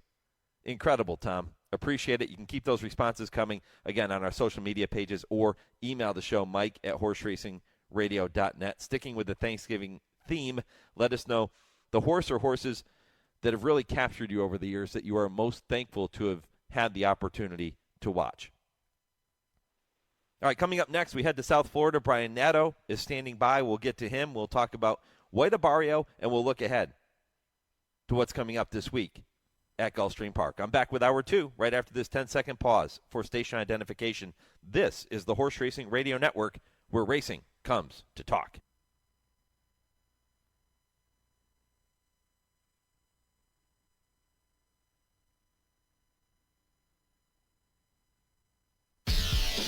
This is the Equine Forum, presented by TwinSpires. Welcome back. Hour 2 of 3 here on the Equine Forum, presented by TwinSpires. Mike Penna with you up until 11 a.m. Eastern on this Saturday morning. If you missed any portion of the first hour of the program, you'll be able to listen to the podcast on your favorite podcast platform. However you get your podcast, our podcast of this show will be available for you right after we finish up at 11 a.m. Eastern. Also available on our Podbean page here on the Horse Racing Radio Network. If you are just joining us, I mentioned earlier our website is experiencing some technical difficulties. We are working to get that back up and running ASAP for you. But in the meantime, you can listen to us on SiriusXM. You can listen to us on our affiliates in Lexington, Louisville, and across the country. And if you want to stream us here this morning, get the SiriusXM app, and you can listen on channel 999 and tune in that way too. But again, the podcast, uninterrupted, those will not change. You'll be able to get them on your favorite podcast platforms, however you listen to your podcasts. That first hour of the show included my conversation with Chris Block and with Kevin Kerstein talking about the big races coming up not just today, but throughout the week at Churchill Downs. Hour 2 kicks off with Brian Nadeau from Gulfstream Park momentarily. Michael McCarthy set to join me at 9:20 to look back on his win in the Bob Hope Stakes with Bullard last weekend and look ahead to his runners coming up in some of the greatest stakes at Churchill over Thanksgiving weekend. And then 9:40, Eric Hamelback, the president and CEO of the National HBPA, will be with me to look back on the Claiming Crown and tell you about some interesting news developing with racing in Alabama, of all places. Don't miss that conversation. James Scully has your TwinSpires triple play at 10 o'clock Eastern, 10:20. Kurt Becker Stroll through racing history, and 10:30 I Ask, They Answer with Dale and Tim. All of that still to come. But right now we turn our attention to South Florida, Gulfstream Park, and my good friend Brian Nadeau joining me here this morning. Brian, happy to have you aboard, my friend. Happy Thanksgiving week. Mike, you too. Thanks for having me. I appreciate it. And it's good to catch up again, and it's good to talk Gulfstream Park, and the championship meet is upon us, which is never a bad thing. That's to be sure. Yeah, always great. You see guys like Erod Ortiz Jr. making their way back to South Florida, which gets you excited. And we got to see him yesterday aboard White Abarrio, a Breeders' Cup Classic winner who got back in action with a huge allowance win yesterday. And listen, I said this earlier, Brian, I don't know if you agree, but if you're Alabama, if you're Georgia, and you're playing a school that is a Division III school and you're favored by 40 or 50 points, or maybe there's not even a line, you're supposed to beat them convincingly. And take nothing away from the competition that White Abarrio was facing, but he was supposed to win the way he did, and it was great to see him do it. I think that's well said, Mike. You want to see a 52-3 kind of game, don't you? And you don't want to struggle. You don't want to be in a you don't want it to be 14-3 in the third quarter. So I think that's very, very well said. I like the comparison. Listen, I even tweeted it. I'm not a big Twitter guy, but I felt it was something to send out there. We didn't figure out anything yesterday. Let's just be perfectly honest. But who cares? It was just good to see it. It was good to see him back. Some people showed up to see him. You don't come to the races on a Friday afternoon to see a Breeders' Cup Classic winner. So it was really cool to see Mike, and people showed up, and we'll figure out a lot more, presumably in the Harlan's Holiday in about a month from now, Pegasus kind of preview day. I'm assuming that's where they're going, unless they just opt to go straight to the Pegasus. But who cares? It was just really good to see it. He got some of his fastball back yesterday, and onward and upward. So it was not the championship meet kickoff. That's Thursday, but it sure as heck felt like it. Yeah, it's a division, the older horse division, Brian, that really this year lacks some star power. And you look back at the Breeders' Cup Classic, and you see 3-year-olds finishing first, second, and third, and you realize, okay, maybe some of the older horses weren't what we thought they could be this season. White Abarrio is a horse that has proven he has the type of talent to emerge as a true star in the sport of thoroughbred racing. So it was nice to see him get back and at least take that first step.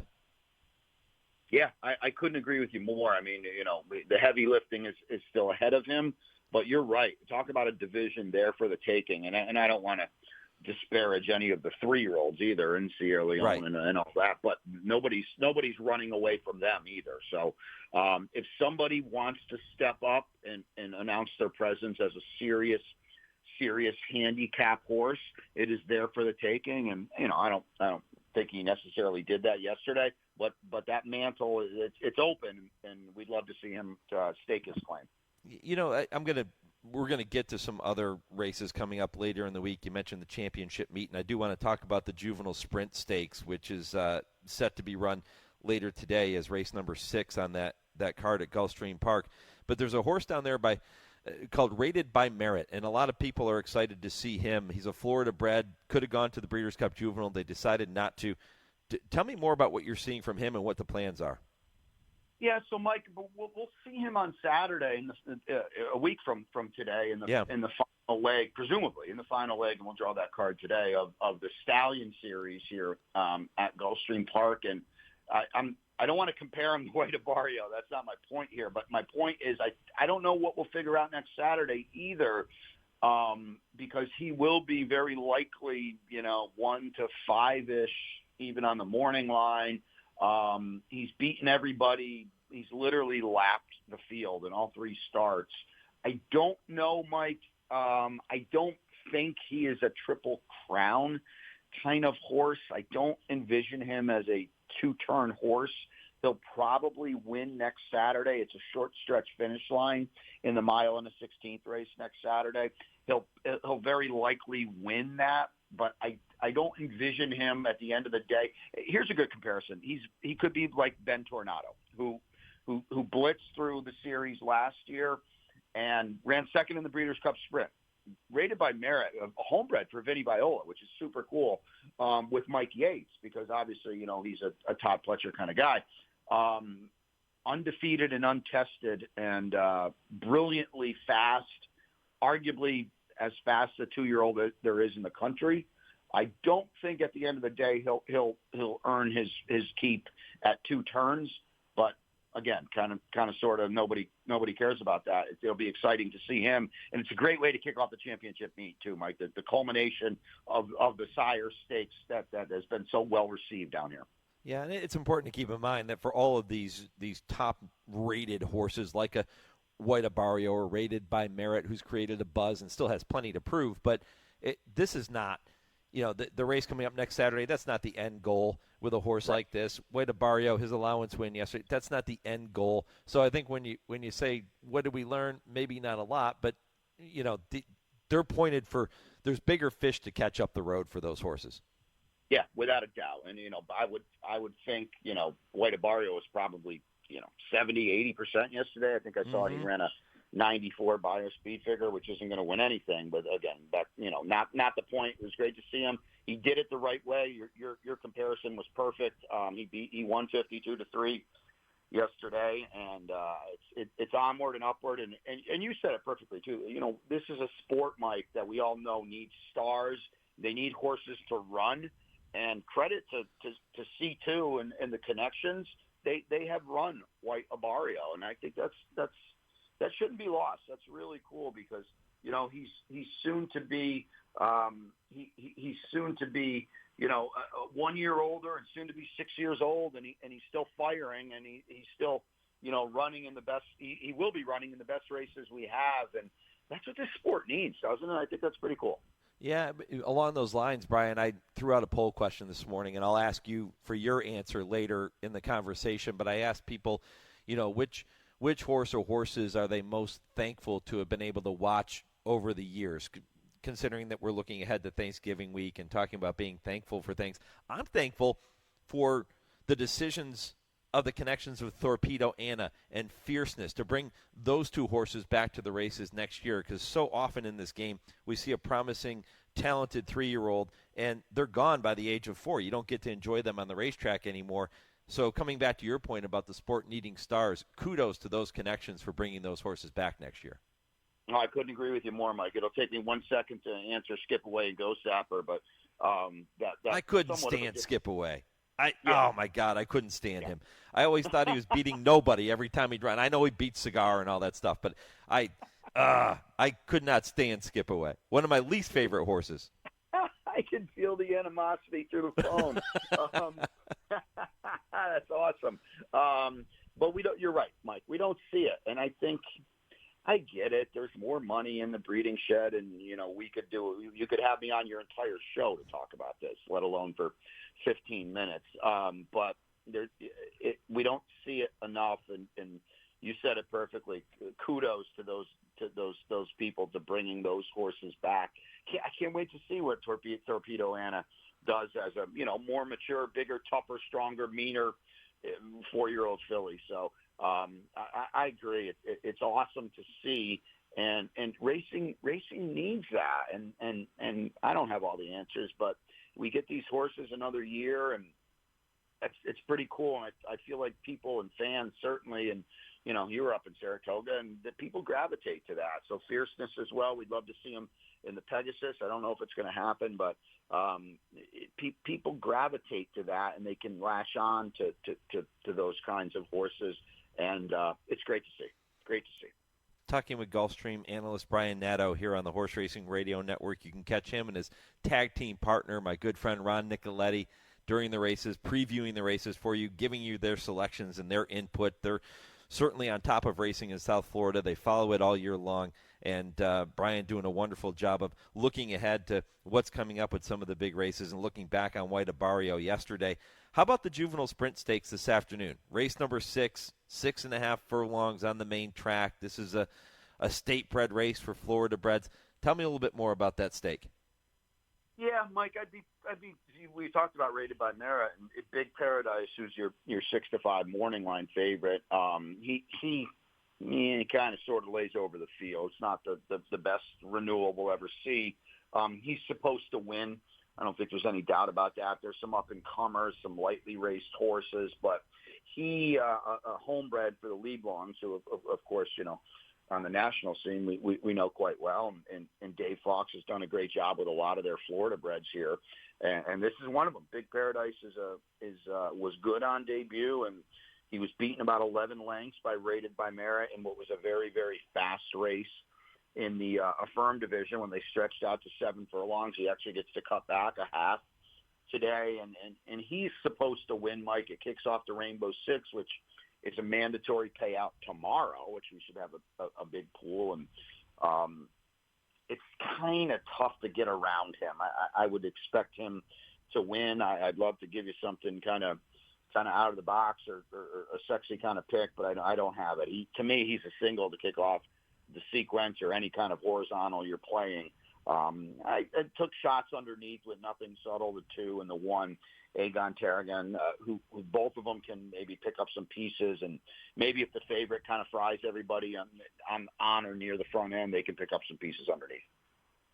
Yeah, again, that race comes up as race number 6 this afternoon on a solid card in South Florida at Gulfstream Park. A couple of stakes races to look forward to for the juveniles, one for the fillies, one for the boys, coming up on Thanksgiving Day and then on Friday as well. You have the Wait a While Stakes for the 2-year-old fillies on Thursday on Thanksgiving Day, and then you have the Pulpit Stakes for the 2-year-old. And there's another horse, by the way, Pulpit, a horse that captured me when he was strolling through doing his thing on the road to the Kentucky Derby all those years ago.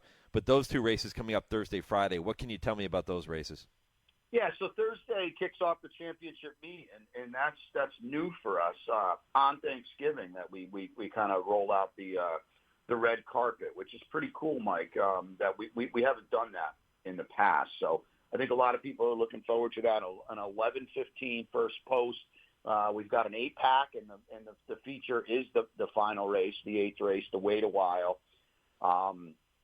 Going to have a big favorite. It's not out there, but I can tell you that Savetta, the 2 for Brendan Walsh and Godolphin, is your 9-5 morning line favorite. And you mentioned Irad Ortiz. He was back yesterday to pilot White Barrio, and he's going to be here, going forward for the championship meet, which is pretty darn cool as well. And it's a lot of the locals are here that ran in our stakes race, but she is definitely supposed to win. So I think that's kind of cool. It's a great way to kick off the championship meet, and we always look forward to that. And I think it's a new, the fact that it's a new wrinkle this year, Mike, on Thanksgiving Day. I think a lot of people are going to like it and support it. We'll get you out of here by 3:00. You go home and watch Touchdown Tommy and the Giants face Cooper Rush and the Cowboys. Like, what more could you ask for, Mike? Hey, at least they don't have to watch my Steelers on Sunday. They're still kind of licking their wounds from that loss in the snow in Cleveland, which, by the way, I predicted. I thought that was going to be a very difficult game for them. And yeah, the line kind of told you tread a little lightly here. Yeah. So, but no, it's going to be fantastic. Football, horse racing, it's going to be outstanding in Gulfstream Park and all over the country, by the way. Some fantastic races coming up Thanksgiving week. Brian, before I let you go, I mentioned that I've thrown that question out. You said Skip Away is one. Who was the other horse you mentioned? Well, I mean, Mike, it takes me 1 second, and I'm not disparaging Flightline by any stretch of the imagination, but if you ask me the best horse I ever saw, it takes me 1 second to answer it, and it was Ghost Sapper. And, they did bring him back at 5 to run in the Met Mile, and then things didn't work out from there. But he still kind of fits that bill. He ran at 4 and had what a campaign, and they brought him back at 5 to – in theory, have another proper campaign. It didn't work out, but those are the two that come to mind. It was a bygone era, but I don't want to put salt in your wound, but my goodness, every 4 weeks, Skip Away showed up. Have Plane Will Travel wherever it was, and he would be at the top of the list because, man alive, he was everywhere, and he was damn good everywhere too. Yeah, as they say, he was Hickory. There you go. How about we could maybe Mineshaft would be another one, right? He had a proper campaign too. Yep. Yeah, I mean all of those throwback horses, I'll call them, because they stayed around, they ran for several years and competed at the highest levels, and it seemed like they always showed up and ran their race. No, and I think that's we could have a whole other segment, but we don't see it enough, and I'm not a rich man, and I get it. Money talks, and we understand it all. But it would be cool, and I think it would benefit the sport. And quite frankly, I think the horses, everybody says, and I'm no horseman, but everybody says, you get your peak at 4 years old and that kind of thing. So if Fierceness and Torpedo Anna, Mystic Dan, the Kentucky Derby winner, is still in training, if we can get a proper campaign out of them, it would be great to see. And I think the sport, and we all at the end of the day want the best for the sport, I think it would benefit for it without a doubt. Brian, appreciate the visit as always. Fun to catch up. Enjoy your Thanksgiving. Say hello to Ronnie and everybody down there at Gulfstream for me. Yeah, will do, Mike. I hope we do it again. And the real running starts on Thursday, and we can't wait. So thanks for having me. Let's do it. Brian Nadeau here on HRRN. Coming up next, we head to South Florida. Trainer Michael McCarthy is preparing for a huge weekend at Churchill Downs. Thursday, Friday, Saturday, he's going to have horses all over the place. And, by the way, he has a good one in Bullard, who won the Bob Hope Stakes last weekend. We'll talk to him about that coming up next. This is the Equine Forum, presented by TwinSpires on HRRN. Race to TwinSpires, where you can unlock a $25 risk-free bet. Just use the code HRRN25 when you sign up. And if your first bet doesn't win, TwinSpires will refund your account up to $25. Wagering on the app is fast with free past performances, insider picks, and power plays every day you wager. TwinSpires. Download the app today to earn your $25 risk-free bet. Void where prohibited. For terms and conditions, visit TwinSpires.com. Must be 18 or older, 21 and older where applicable. For help with a gambling problem, call 1-800-GAMBLER. It's time now to shine the spotlight on the Darley Taking the Reins Performer of the Week. But in deep stretch, Grayscale. Waddell draw clear late. Grayscale as advertised on debut at 1-5. It's all Grayscale. He will win it easily. The highly anticipated debut of Grayscale, a son of Darley Stallion Frosted, didn't disappoint as the 2-year-old ran away from his rivals with a wire-to-wire victory at Gulfstream, earning TDN Rising Star status as well as an 86 Beyer speed figure. An impressive debut victory that makes Grayscale your Darley Taking the Reins Performer of the Week. Darley Stallion Frosted, the sire of 9 graded stakes horses in 2024, best among all stallions under 60,000. And 22-year-old winners in 2024, led by stakes winner Winterberry and TDN Rising Star Grayscale. Learn more about Frosted and all the Darley Stallions by visiting DarleyAmerica.com. You're listening to the Equine Forum on HRRN, presented by TwinSpires. Mackenzie Street shakes away up front. And now the first-time starter Matticat Road is taken second. Bullard now setting sail for the top two, gonna come 3 wide, a 43.93 half, and they're into the stretch. It's Mackenzie Street in front. Bullard moves up alongside. On the rail, Matticat Road is third, but Bullard has taken the lead. Bullard pulling away here in the Bob Hope. From last to first under Umberto Rispoli, Bullard wins by 5 lengths on the wire. And then it was Matticat Road, followed by Mackenzie Street, third, and Maximus. Pretty big statement from the undefeated son of Gunrunner, Bullard. Larry Colmus had the call of the Bob Hope victory, now 2 for 2, and that powerful win from off the pace, maybe aided by a fast pace in front of him, but listen, this horse has a kick, and That is music to the ears of trainer Michael McCarthy, who is going to be saddling horses at Churchill Downs in big races coming up on Thanksgiving, and then in the Clark as well coming up on Friday. He has Paroli going in the Clark. I mentioned him when Kevin Kerstein was with me earlier in the show, but Michael is with me now, so we get to hear it right from the man who knows these horses best. Michael, good morning. Morning, guys. Thanks for having me on. Yeah, I appreciate the visit. Let's start with Bullard and the win in the Bob Hope. He's shaping up to be one of those horses that is becoming very intriguing. Yeah, he's a horse we've thought highly of ever since he came under the shed row. Does everything right. Typical gun runner. He's got a wonderful presence about him, plenty of leg and scope and things like that. So anytime, just on looks, when you get a horse like that, it gets exciting to see him kind of parlay those looks into what seems to be a lot of ability on the racetrack. It's very exciting. I'm glad to hear you say that, Michael, because it makes my opinion of the horse correct, which doesn't always happen. But I actually went back and watched the replay of that race a couple of times, and what struck me most was he looks like he's a good-sized horse, and correct me if I'm wrong, but he's got that flowing stride, and he relaxed so beautifully in that race. And when Umberto Rispoli said go, he responded, and he was set down, and boy, did he look good when he did it. Yeah, it's somewhat the same fashion he broke his maiden in, where he was able to bounce out of there and broke well enough, just outfooted early and came with a big run late. I think, he was flattered by those fractions early last weekend, but regardless, I thought he was good enough to win if they went 45-3 or something like that,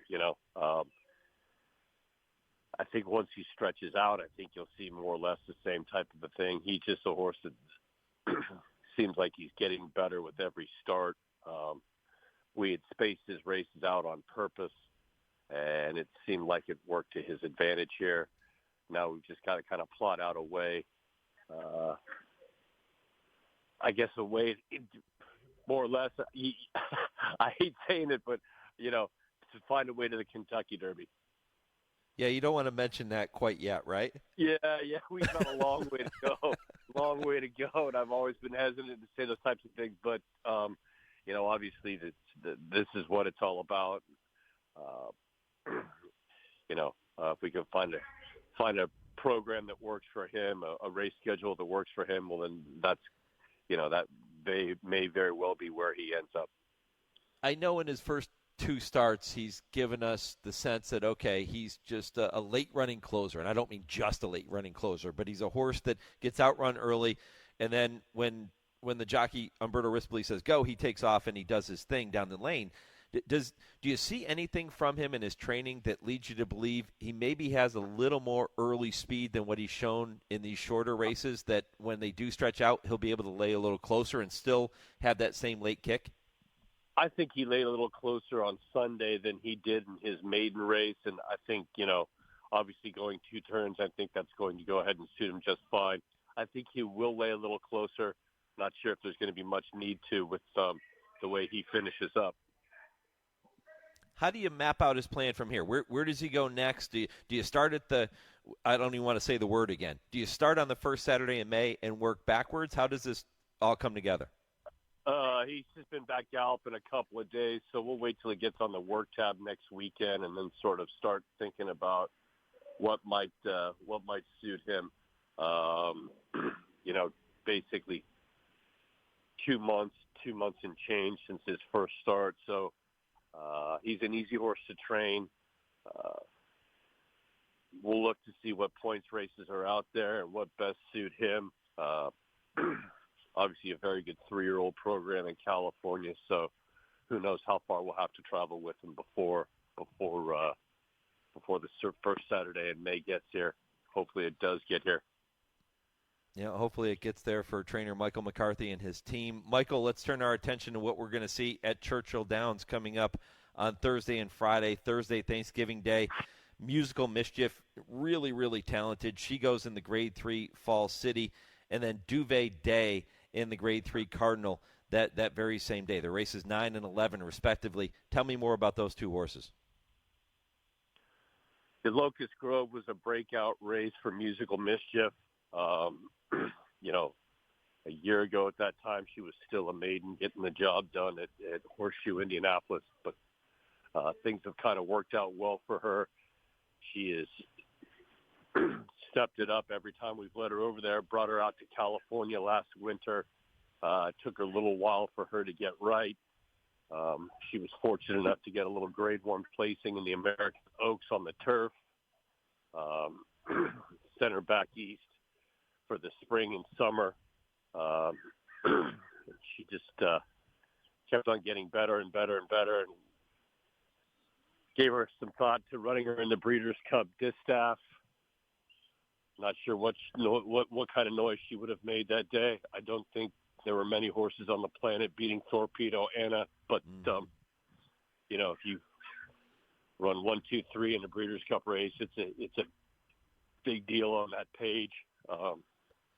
We'll hope she can get it done here in the Fall City. Add a grade 1 to her resume and come west again for the winter. And how about Duvet Day? Filly that's just been sort of hanging around, has run some solid races and some decent numbers, just hasn't been able to kind of to break through. Cardinal looks like a solid spot, a little shorter than she's been running here over the last 8 months or so. We got Flavian Pratt. Maybe he can make up a length or two for us, and she can pick up a check. You know, Terry Finley, West Point Thoroughbreds, was on this show a while back, a few months ago, and we were talking about Flavian Pratt and how much he enjoys when he's riding his horses. He referred to him as a difference maker. And you talk about him making up a length potentially. It sounds to me like you look at him in the same light. I think when you can get a Flavian Pratt in his prime, John Velasquez, Tyler Gaffleone, Joel Rosario, I mean, any of these guys, when they are on, they are very, very good. Obviously, Irad Ortiz, you could throw both Ortiz brothers in there as well. I think they are difference makers for sure. I don't know if it's something that comes naturally to them. I don't know if they study more than other guys.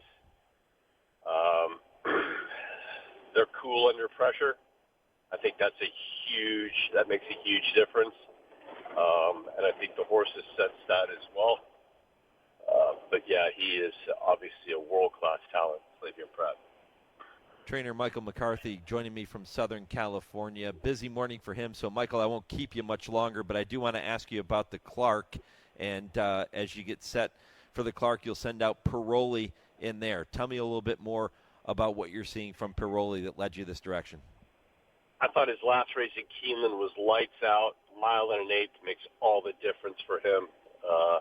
He got good for a little while last year in 2023.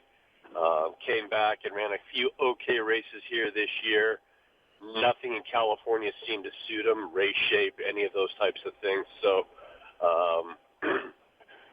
we sent him to Charlestown, and obviously it was an unmenacing seventh there at Charlestown.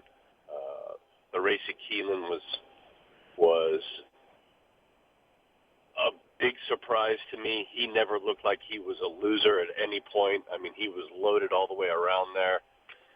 Gets to walk out of his own stall and run at Churchill, albeit in a race like the Clark, against some heavy heads. But horse is trading very well, and seems like he's found a new lease in Kentucky. One last question before I let you go, Michael, and it's the poll question that I presented to our listeners this morning.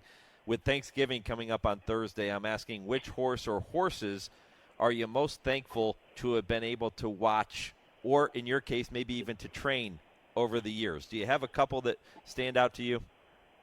Yeah, there's always a couple. I have a soft spot for Sunday Silence. I remember watching him beat Easy Goer in the Preakness, and that really, more than anything, sort of piqued my interest in horse racing. Growing up in Arcadia, and 4 blocks from Santa Anita, it was always right there. But I like the competition. I'm a competitive guy. But I think he was kind of the horse that started it all off for me. Easy goer was one of my answers to that question. So your Sunday silence broke my heart on a couple of occasions. Yeah, a great rivalry, but no. And that's the great thing about this game, that there's a chance every year, every time a new 2-year-old gets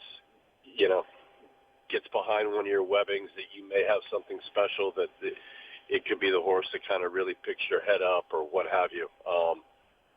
I would say it's all the horses in general. This is sort of what we do. It's more of a lifestyle than anything else. So if you don't enjoy it, if you don't love it, it's not an easy game. It's not an easy business to be in. So you better love it.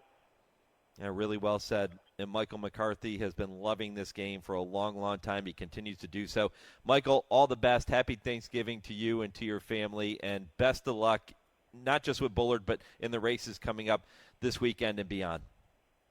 Thanks, guys. I appreciate it. Appreciate it. Michael McCarthy here on HRRN. And, he's got a good one there in Bullard. And you heard him talk about the fact that he thinks he can lay a little closer. You never want to change the horse's running style completely, but he thinks he can lay a little closer when the distances get longer, which makes sense because the pace of those races isn't likely to be 21 and change, 43 and change if they're stretching out going a mile in the 16th or a mile in the 8th. And if it is, those horses that are setting those fractions aren't likely to be around at the end anyway. So he feels that Bullard is a horse that can be in a position to strike. And then if he can duplicate this late kick that he's shown in his first 2 races, he's going to be a major player as we go down the road. Well, out of respect to Michael, I won't say the word, to the first Saturday in May. All right, coming up next, Eric Hamelback joins me, the CEO of the National HBPA. He's going to look back on last weekend's claiming crown at Churchill, and we'll turn our attention to a really interesting story in Alabama. Yeah, really interesting stuff. This is the Equine Forum presented by TwinSpires on HRRN, Horse Racing's Voice. You're listening to HRRN, Horse Racing's Voice. Race the TwinSpires, where you can unlock a $25 risk-free bet. Just use the code HRRN25 when you sign up. And if your first bet doesn't win, TwinSpires will refund your account up to $25. Wagering on the app is fast with free past performances, insider picks, and power plays every day you wager. TwinSpires. Download the app today to earn your $25 risk-free bet. Void where prohibited. For terms and conditions, visit TwinSpires.com. Must be 18 or older, 21 and older where applicable. For help with a gambling problem, call 1-800-GAMBLER. In 1993, Dr. John West showed that EIPH occurs during exercise when the blood vessels in the lung rupture. This is due to stress caused by high blood pressures on the inside of the vessel and strong suction forces on the outside. Only flare strips and Lasix, used together or alone, have ever been clinically proven to reduce EIPH. Lasix works by reducing the high internal vessel pressure, and flare strips work by reducing the suction forces on the outside of the vessel. See the science at flarestrips.com. When it's time to paint the fences and barns, think Farm Paint. At Farm Paint, you get the industry's best coatings and paints factory direct at low, low prices. Farm Paint is your source for quality paints, roof coatings, dustless arena footings, and more. You can purchase online or drop into a Farm Paint store near you with locations in heart of bluegrass country at 700 Phillips Lane in Lexington, Kentucky, Columbus, Ohio, and Sandusky, Ohio. Buy factory direct and save at farmpaint.com. That's farmpaint.com.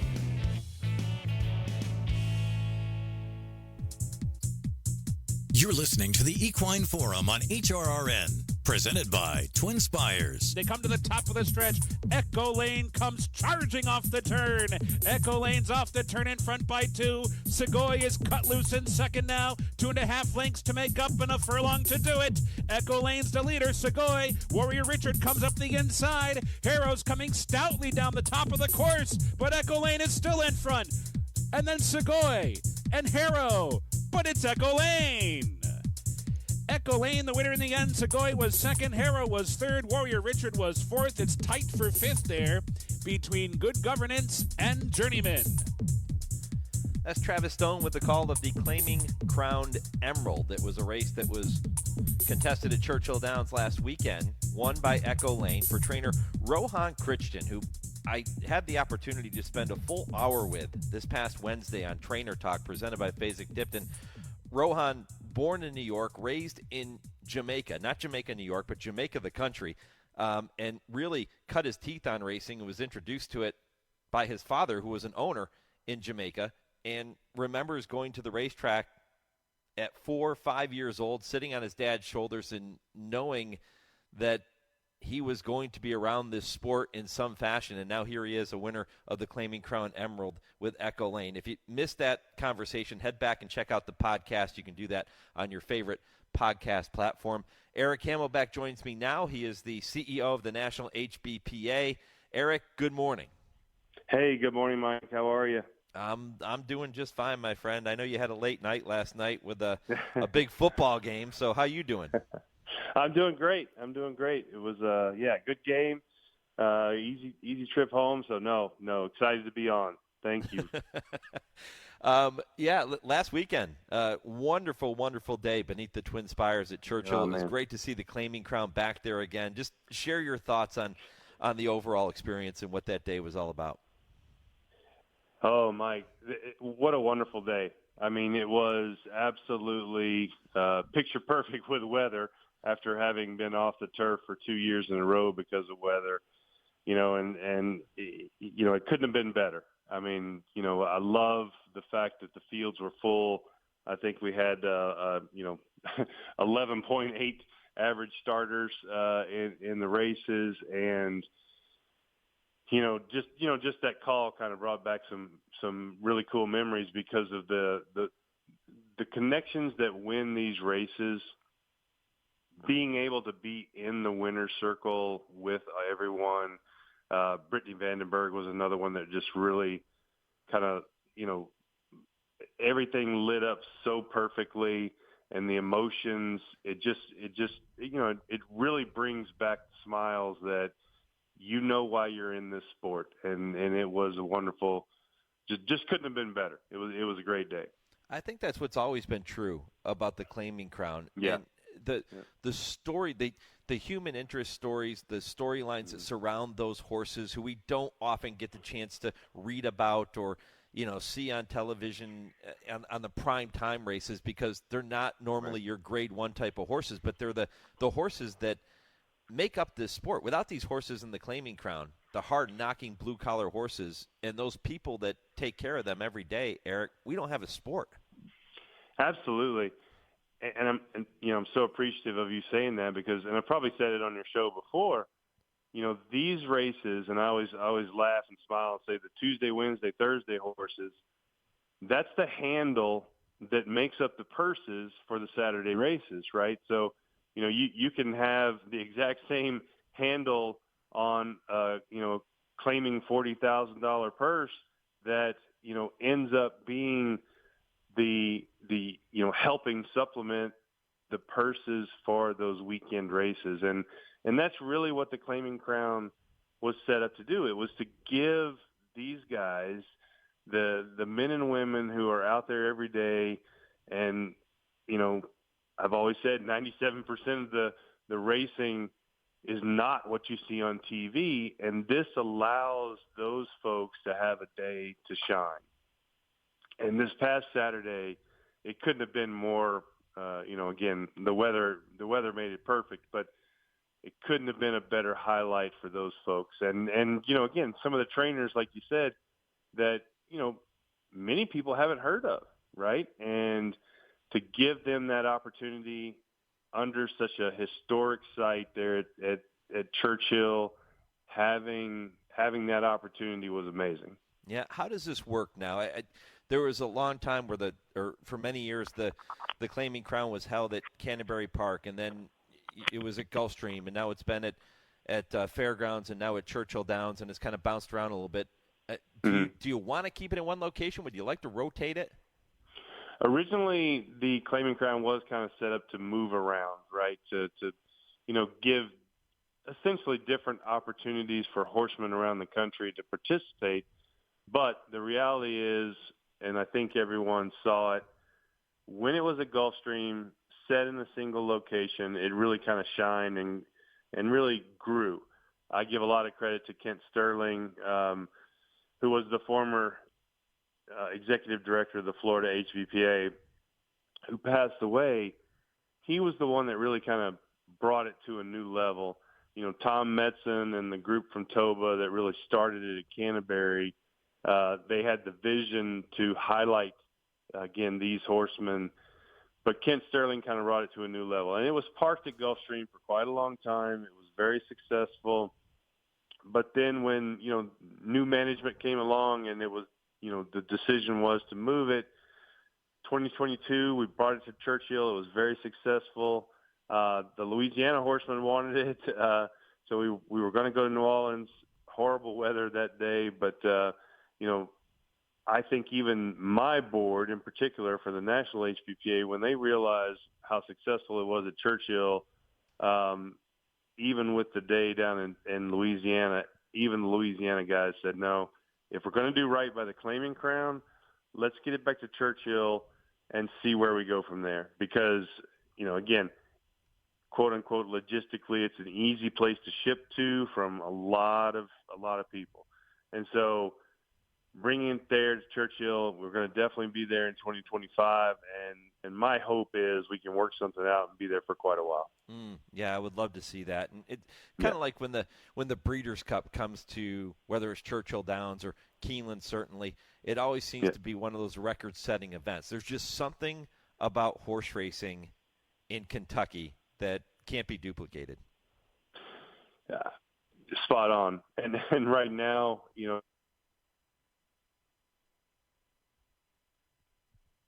it was, that board and Rick Hiles, the president, very accepting and welcoming of the claiming crown. Obviously, they control the purse strings, so it's a good mix. The purses are great. People can ship to. I mean, my goodness, we had literally horses from coast to coast. I mean, from Finger Lakes to Santa Anita, horses that made it there, and it couldn't have been a better event. But yeah, that's the hope, is to try to keep it there for a little bit. Well, that conversation with Rohan Christian on Trainer Talk, that hour conversation was so enjoyable. I wish I had another hour to spend with him. I wish it was a 2-hour show, because he was just getting started when we had to wrap it up. He's one of those guys that you talk about, the men, the women that don't often find themselves in the spotlight on days like Kentucky Derby Day, but on a day like Claiming Crown Day, they can shine. Absolutely. I have to give a lot of credit to Jenny Reese and Gwen Davis, who helped me push a lot of stuff through social media and some of the videos. It did. It highlighted those people who it's important to the National HBPA to give that platform to, because they really are, the backbone of racing. And it means so much to them. The video that Jenny did of Brittany Vandenberg, in the winner's circle, couldn't have been a better highlight commercial for what the claiming crown is and means to these folks. I mean, it was just it was a day that I couldn't stop smiling. I'll put it that way. Yeah, I couldn't agree more. Eric Hamelback is the CEO of the National HBPA, and he's joining me here this morning on the Equine Forum. Eric, let's talk about a note that was sent out by the National HBPA this past week. It caught my attention because it says Alabama horsemen respond to sale of Birmingham Racecourse to PCI. And we don't often talk about horse racing in Alabama, but this right here caught my attention. Tell me more about what's going on there. Yeah, what a wonderful news headline, because and many folks don't realize, the Alabama HBPA has been maintained ever since Birmingham closed, and there's a lot of reasons for that. I'm sure a lot of people do realize that, certainly that listen to your show, the horsemen know Alabama-bred horses have continued to be highlighted at Louisiana, in particular at the fairgrounds. They've continued to run Alabama-bred horse races, and that's in support of their neighbors, because the horsemen still have a footprint in thoroughbred racing. They still have an Owners Breeders Association. They're still breeding and raising racehorses, and they've continued to try to get Birmingham back up and going. A lot of credit to Dr. David Harrington, a veterinarian who's the president of the Alabama HBPA, and Nancy Deloney, who's the executive director. They've continued to push the opportunity and viability that horse racing can have in the state of Alabama and bring Birmingham back. So a lot of work they've done, through the legislators, but then being able to team up with these folks and get the track purchased, and now with an opportunity to bring back racing, it's a wonderful, wonderful opportunity for the horsemen in Alabama and throughout the country. Yeah, I would love to see it. It's one of those areas that we don't get the chance to focus on often, but it would be really cool to be able to do so going forward. What do you think the chances are here, Eric, that we're going to see racing back in Alabama? I think it's a little too early to handicap the odds on it, but I know that Dr. Harrington is very positive. I mean, this is obviously something that's been in the works for a little while. Speaking with him briefly, I feel it's a very good chance, but I don't know that I would want to put a percentage on it just yet. But he's about as he's been in quite a while. They've continued to deal with things, including trying to bring HHR to Alabama, and the breed registry down there, or the breeders organization down there, along with the horsemen. They've worked very hard to get to this point. So hopefully this all materializes for them, and they can bring back Alabama racing. It's a great resurgence, right? You see the resurgence that we've had in Nebraska. I mean, Nebraska is going to really take off, and people kind of smile when I say that, but the reality is they're about to start giving away a significant amount of money in Nebraska. And so you look at Wyoming, another place that has benefited from HHR. They are about to take off. I mean, you have major owners, obviously the owners of Kentucky Downs wouldn't invest in Wyoming unless they thought it was about to take off. So having this exciting opportunity in Alabama, hopefully they'll be able to take off as well. And so it's great for those guys. And what a wonderful group of people too. Dr. Harrington and his wife, who's also a veterinarian, just a wonderful group of horsemen. And so I'm very excited for their future. Yeah, it's great to see. Absolutely great to see. Eric, before I let you go, I'm asking all of our guests to weigh in on the poll question that I've sent out to our listeners. And I'm asking, with Thanksgiving coming up, which horse or horses are you most thankful to have been able to watch, or maybe even in your case, to be around over the years? Yeah, that is such a tough question for me. Obviously, Go Sapper, having the ability to be around him for his career and the majority of his stud career really rises up to the top. But, his sire, Awesome Again, when I started with Frank and Mrs. Stronach, that's been an amazing ride. But, I always say, and I keep the pictures in my office, the one that I'm most thankful to be around was Red Bullet. He was my first crop of yearlings as the yearling manager of Adena Springs that I actually got to raise, and being next to him and watching him, win the Preakness, and have such an amazing career. Red Bullet's always been my favorite, so he's definitely the most thankful horse that I had to put my hands on for sure. Well, Eric, happy Thanksgiving to you and to your entire family, and really appreciate the visit here this morning. We all have a lot to be thankful for, so let's keep things rolling into 2025, my friend. Absolutely, Mike. Thank you. Michelle, everybody, happy holidays, and looking forward to our next visit. Yeah, all the best, my friend. Eric Hamelback here on HRRN. Coming up next, I'll look at a couple dates in racing history as they apply to this particular weekend, and I'll give you a final update on the poll question as I wrap up Hour 2 and segue into Hour 3. This is the Equine Forum on the Horse Racing Radio Network. Woodford Feed, where tradition merges with technology. Family owned since 1940 and providing exceptional customer service, Woodford Feed specializes in the highest quality feed, using only the finest ingredients to ensure optimal nutrition for your horses. In addition, Woodford Feed can help with all your farm needs, including field seed, fertilizer, and weed control. So whether your horse is sprinting around the racetrack or has a foal by her side, count on Woodford Feed to provide the quality nutrition necessary to perform at the highest level. Woodford Feed, Versailles, Kentucky.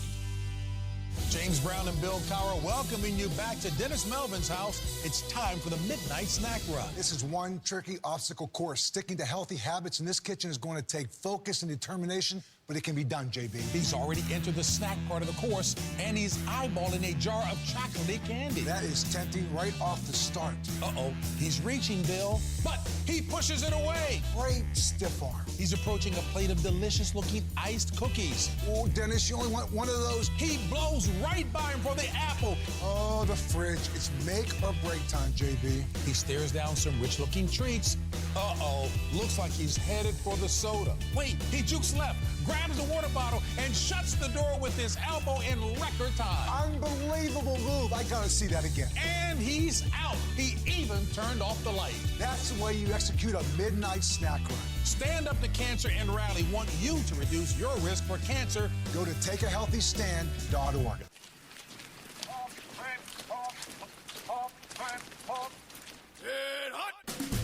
My battle buddies and I attended the NHL Stadium Series at Yankee Stadium. We had never been there before, and two of us had never seen a hockey game. Man, we had the time of our lives. It was great therapy. Vet Tix, we can't thank you enough. Every empty seat at a concert, a game, motorsports, or a play is a missed opportunity to say thanks to a veteran and service member. We can help. We can give our veterans a special event where they too can create their own cherished memories. Find out how by visiting www.vettix.org. That's www.vettix.org. Find out how you can make a difference in a veteran's life. Want to get the latest HRRN content directly on your computer or mobile device? Then subscribe to our podcast using the Podbean app or Apple Podcasts. Just go to hrrn.podbean.com on your computer and click follow, or download the Podbean app and search HRRN. You can also find us on Apple Podcasts and listen to our latest episodes anytime. Don't miss a thing. Subscribe to our podcasts today. You're listening to the Equine Forum on HRRN, presented by TwinSpires. Well, a few more responses to the poll question coming in, and you can keep those coming at HRRN on X/Twitter, Horse Racing Radio Network on Facebook, and that's where we find responses from Olivia, who says that the horse she is most thankful to be able to watch is Rachel Alexandra, and Chris has a few. Point Given, Cigar, and Beholder getting the nod for Chris. We appreciate those responses. And one more coming to us here on X. Don says his three horses that he is thankful for having the opportunity to watch: Unbridled, Ghost Sapper, and, of course, Queen Z, Zenyatta. All great answers. And so many of the stories that each of you have shared with us here this morning that I passed along earlier in the program, just wonderful. There are so many horses that touch our hearts for whatever reasons that we can be thankful for, and they don't even have to be big-name stars. Just average, everyday, hardworking, claiming allowance horses, whatever the case might be. That's what this sport is built upon. That's why I talked to Eric Hamelback about in the previous segment. Time to take a look at a historical date in racing history or two as they apply to this weekend, and actually only one for you. It was yesterday, November 22nd, 1990, that jockey Pat Day marked his 5,000th career victory when he rode Screen Prospect to victory in the Falls City Handicap at Churchill. Day at that time was the 12th rider in history to reach 5,000 wins. Yeah, good stuff there. Congrats to Pat Day. Happy anniversary to him. Patient Pat, as they used to call him. Used to drive me crazy. He was a jockey that when he would win, I would lose from a betting standpoint. And I would never catch Pat Day on the right day. He would drive me crazy because he won so many races. And for some reason, I would never pick him during the races that he would win. So at that time, I guess I wasn't thankful for Pat Day. But he's one of the real good guys in thoroughbred racing, and happy anniversary to him. All right, 2 hours down, 1 to go. Hour 3 is coming up next. If your local station is leaving us at this time, you can continue listening to the third hour of the program nationwide on Sirius 162 and XM 207, in the Louisville, Kentucky market on ESPN 680, and you can stream us on the Sirius XM app, channel 999. We told you we are having a few technical issues with our website, working to get that back up ASAP, but in the meantime, you can stream us on the Sirius XM app at channel 999 and catch our podcasts on your favorite podcast platform. They remain uninterrupted. The podcast of this show will be up after 11 a.m. Eastern. Hour 3 coming up next, right after I pause 10 seconds for station identification. This is the Horse Racing Radio Network, where racing comes to talk.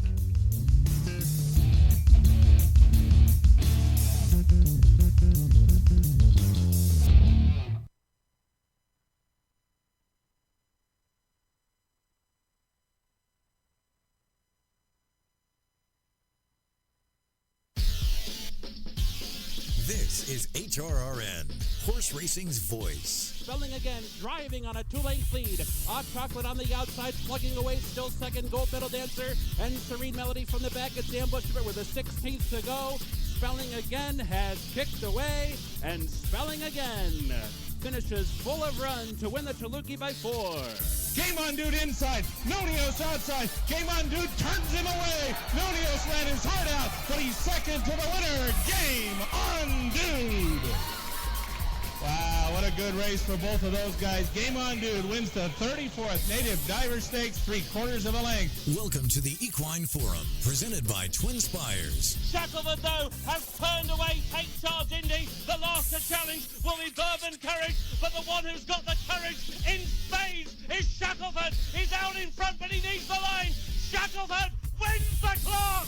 But now the Pizza Man's let loose on the extreme outside. Black Cap, Pizza Man, and Big John B even wider out. It's going to be a blanket finish. Here's the Pizza Man. The Pizza Man coming like an express train, strikes the front with a 16 to go. And a scintillating performance from the Pizza Man. He wins stylishly. Now here's Mike Penna. Welcome back. Hour 3 of the Equine Forum. Mike Penna, Baron of the Backstretch, with you right up until 11 a.m. Eastern. 2 hours in the books, 1 to go. And if you missed any portion of the first couple hours of the program, you can catch the podcast of the show coming up later after we finish up at 11 o'clock Eastern. My conversation with Chris Block talking about the 2010 running of the Clark, where he won the race with Giant Oak, and then he talked about this year's Chilukki Stakes as well, with Ovray going to the post. That was a fun conversation in Hour 1. We've covered a lot of ground over the first 2 hours, and looking forward to this third hour of the program as well. It begins with James Scully in the TwinSpires Triple Play. Kurt Becker takes you on his weekly stroll through racing history at 10:20, and at 10:30, I ask, they answer. Dale Romans and Tim Wilkin will both join me for the final segment of the show. But we begin with the TwinSpires Triple Play. James Scully, good morning, my friend. Good morning, Mike. It's a pleasure to join you a week out, actually less than a week from Thanksgiving, and a big Thanksgiving weekend of racing all the way through Sunday. But, we got we still have some good racing today at Churchill, first Saturday at Fairgrounds, Del Mar, Woodbine, and other tracks. So always a pleasure. And I just wanted to mention, TwinSpires is the place to bet on racing. And if you go to TwinSpires.com, our players, we have an offers page. We have a bunch of different promos on there. I'm going to highlight two. We have a $3,000 daily hit it and split it. You hit 3 pick threes. We're going to give away $3,000 to everybody who does so every day of the fall meet. And then through the end of 2024, a $2 million point prize for the Fairgrounds late pick 5. You hit the late pick 5, you'll split 2 million points that you can either redeem for cash or, for wagering dollars. So check out the offers page at TwinSpires.com. Make sure you opt in and go check out our tournaments tab. We're in the live money tournament game. Got a lot of tracks, a lot of different events, different size bankrolls, great tourneys, betting challenges coming up. The inaugural Kentucky Derby one next spring. We got one for Turfway and the other NHC and other events as well. So check out that tournaments tab for the details and schedule. All right, there you have it. You can go to TwinSpires to learn all of those things that James has talked about. James, let's kick it off with your 3 selections this week. You are going to focus on race 6 at Churchill, race 10 at Churchill, and then we'll go to Fairgrounds for their opening weekend, and we'll focus on race 9 in New Orleans later today. But we begin with the 6th. It is a 7-furlong sprint race on the main track, optional claimer, purse of $134,000. Post time 3:26 Eastern beneath the TwinSpires. How'd you see race 6? Well, I don't think there's a lot of speed in this race, so I think that number 8 Underhill's Tab is going to be able to sit a good trip, a similar trip that he sat 3 starts back at June at Churchill when he won an entry-level allowance at 7 furlongs. The race came back fast, and, he beat a good field. The third-place finisher in there, Gold Luck, came back and won an entry-level allowance in his next start. So Underhill's Tab came back at Ellis at a mile against 2 other than Company and got beat a length in third against another nice field, or continue to progress from a figure standpoint. And his last race was 2 turns and on the all-weather in the Presque Downs mile, and he had never been 2 turns or raced on an all-weather track, and he just sort of raced evenly around the track. But he's been freshened off that. He ran extremely well off of freshening earlier this year for Robert Medina, and I think he's poised for a good effort in this spot. The number 1, Harrisburg, is going to show speed from the rail, but I think he's vulnerable off of a real hard-pressed, all-out win. And some of Underhill's Tab, other main rivals in this race 6, I think are either vulnerable at the distance or perhaps have run better races at tracks like Keeneland than they have Churchill. So I'm looking for a big effort. Like I said, I like how he's run at Churchill. He's 2 for 2 at the 7-furlong trip. And I think he's poised for a big effort today in race 6, number 8, Underhill's Tab. Mm-hmm. Yeah, some very sneaky good form when you throw out some of those recent races on different surfaces, different distances, and then you look for the ones that are comparable to what he's going to face later today, and it looks like Underhill's Tab could offer some good value at odds of 5-1 on the morning line under jockey Christian Torres. The second leg you have chosen, James, is race number 10 at Churchill, and that is a stakes race. It is one of a couple of stakes being run at Churchill this afternoon. The Grade 3 Commonwealth Turf, mile and a 16th on the lawn. Who wins that one? Yes, I like number 8, Hershey. I think this is a 3-year-old gelding by Troy Candy for Helen Pitts that is really coming on right now, improving. And he just exits 2, I thought, very formidable effort against Brilliant Birdie, who in my estimation is the best 3-year-old turf horse in America this year. I liked his runner-up. But first off, Hershey debuted on June 30th at Churchill Downs in a mile mile maiden special weight, and overlooked at 26-1 for Pitts, who has a real low first out percentage, especially in turf routes. He rolled to a 3.5 length win, showed a real affinity for the course. Off of that race, he won an allowance at Ellis, and then those 2 of aforementioned efforts against Brilliant Birdie, where he ran second in the gun runner by a length and third last time by a length and a half in the Grade 3 Bryan Station. Hershey has good tactical ability. I think that this field didn't get a lot of speed in it. My boy Prince is going to show speed from the inside, but I think he's going to sit a good trip just off the speed with Edgar Morales and prove best in the Grade 3 Commonwealth at Churchill Downs today. What do you do with the horse just to his outside, Evade? Yeah, I'm going to use him underneath, and then I'm going to hopefully a horse like Dashman does take some money, because while I think he's a promising type for Brian Lynch, I'm just like coming off that fourth in that Jockey Club. I don't think those races were as good as that Brian Station last time, and Hershey ran third and Evade was fourth. So Evade's progressing for Mike Maker. He's definitely in the mix. Another intriguing one that I'd look at playing, whether it's Exactus, Tries, or Supers, is number 4, Axar Ben Derby. He's facing a major class check, but he appears to be improving for John Ortiz and, should be finishing with Junior Alvarado. But I definitely think Hershey is going to get the jump on both of those horses that are more of late runners. And I expect him to keep progressing with a strong showing today. Yeah, I like Axar Ben Derby. I'm going to use him just because of his name. I think it's a cool name. It really is. It's Nebraska backwards, and, Axarben, that's where Jack Van Berg and, won thousands of races, in the Midwest, and David Vance. And, there were some big barns back in the day that were competing there. And it was strong. It was part of a strong, Midwestern circuit. And now it's like a parking lot, long gone. Yep. Well, James will go with number 8, Hershey, in race 10 at Churchill, the Commonwealth Turf Cup. Odds on Hershey 3-1 on the morning line. The final leg you've selected, James, comes from the Fairgrounds. I mentioned it is opening weekend. Race number 9 is a 1 1/16 turf allowance. Always contentious when you get to these turf allowance races at the Fairgrounds. How'd you see this one?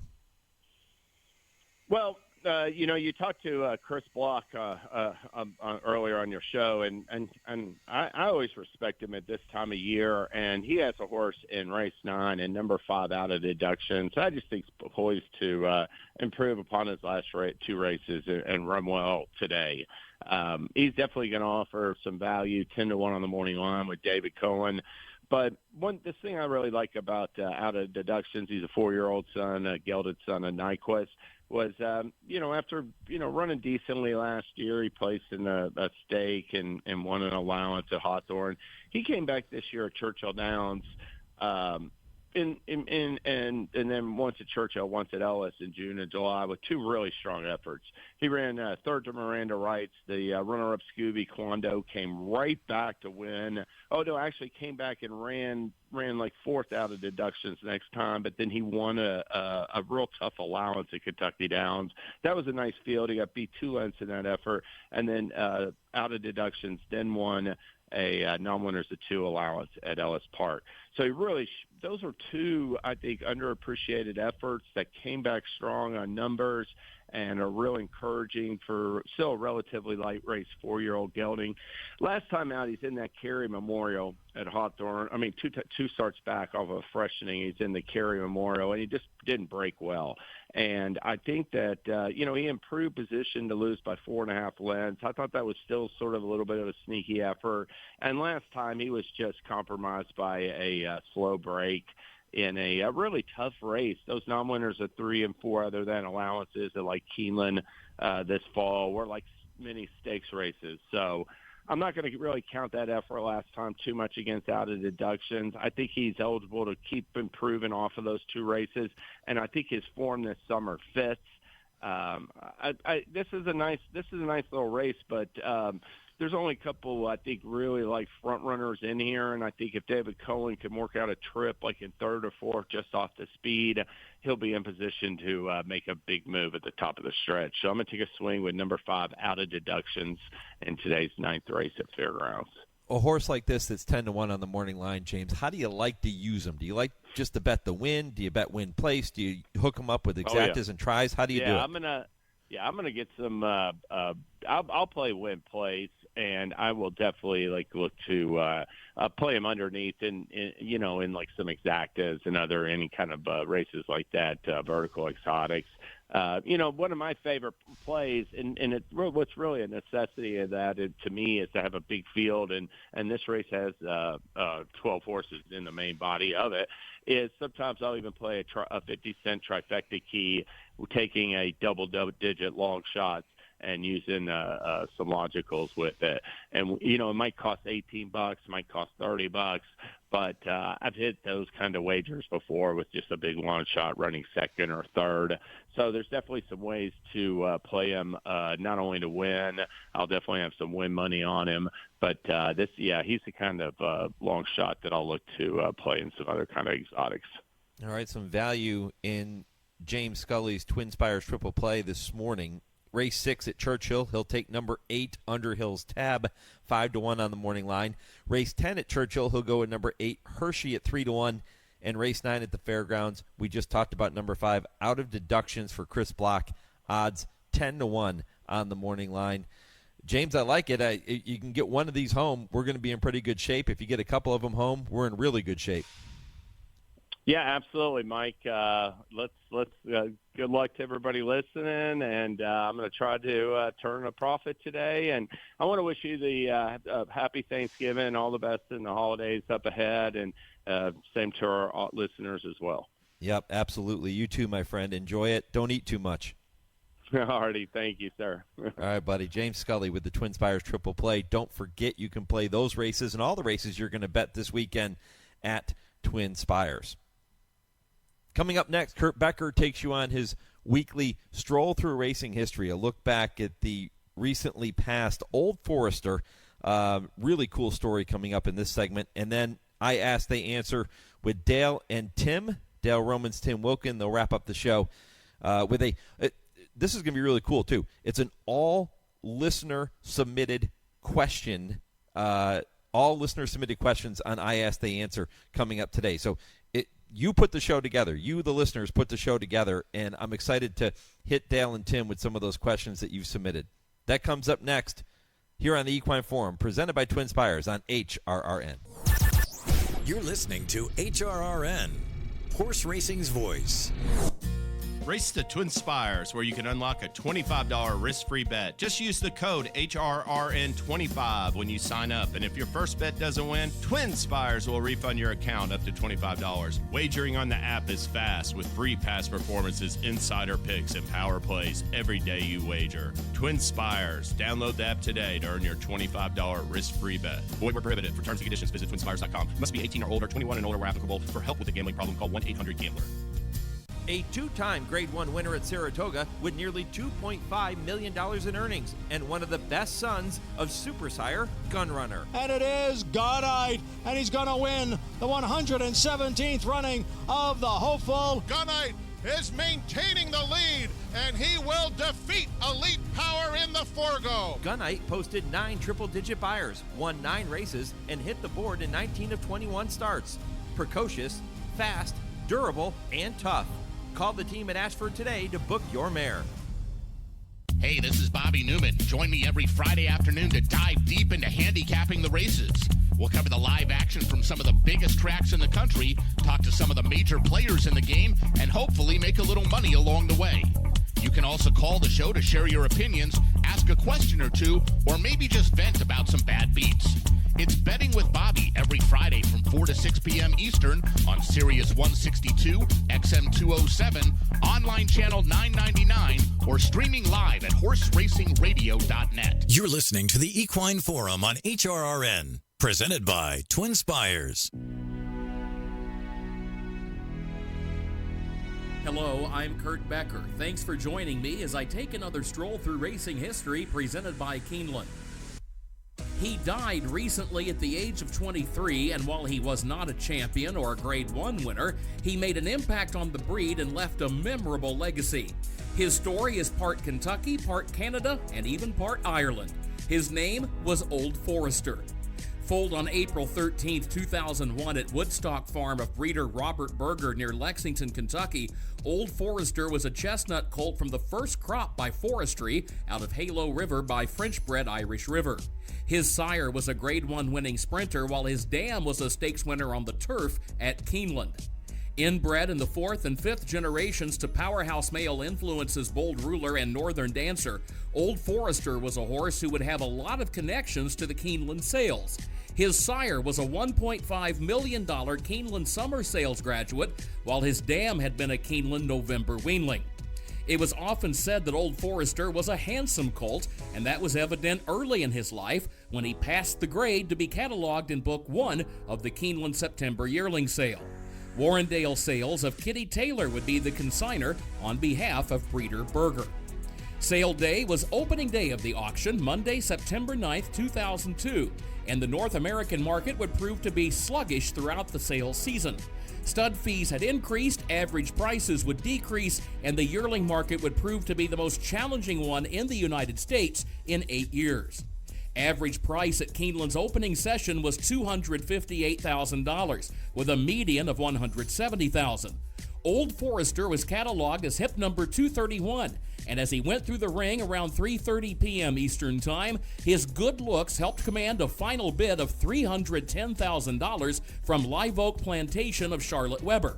The price was 20% above the session average and 82% higher than the median.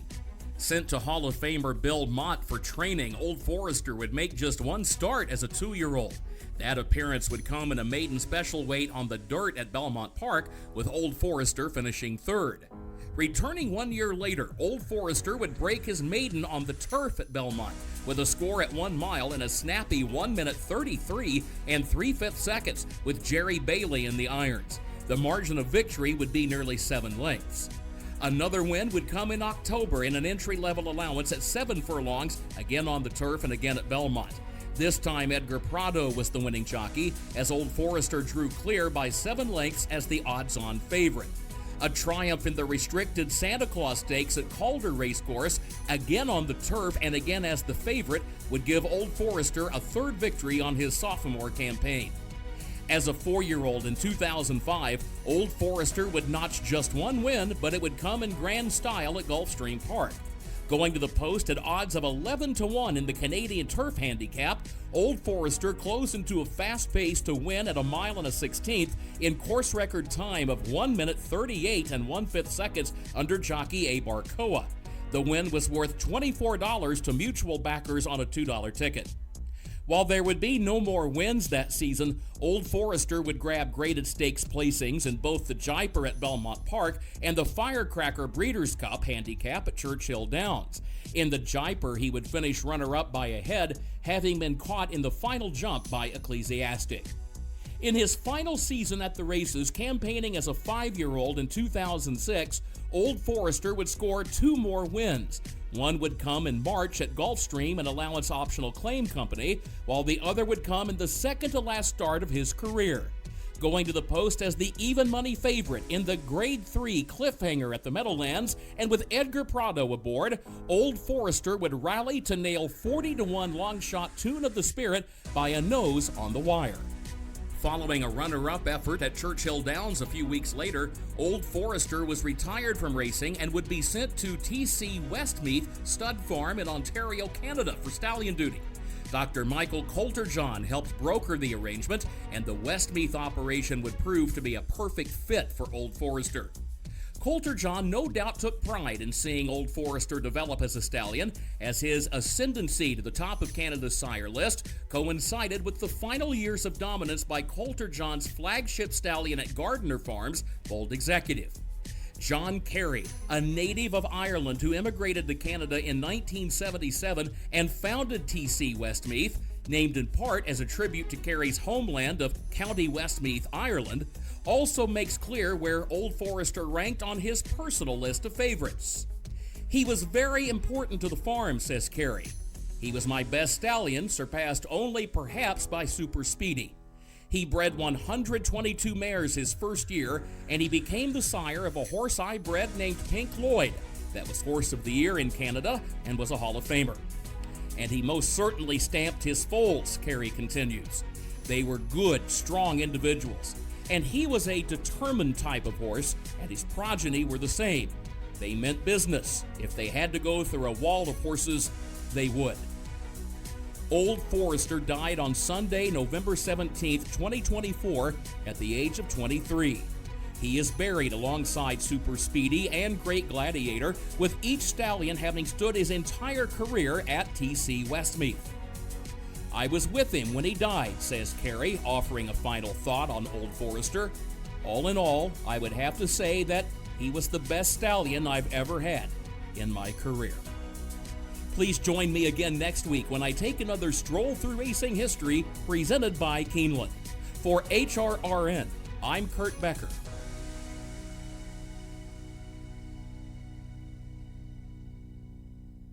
Thanks, Kurt, for that story. And remember, all of Kurt's Stroll Through Racing History segments are available via podcast on our website. And don't miss our Weekend Stakes preview show with Bobby Newman and Bob Nastanovich, which is also available right now at horseracingradio.net.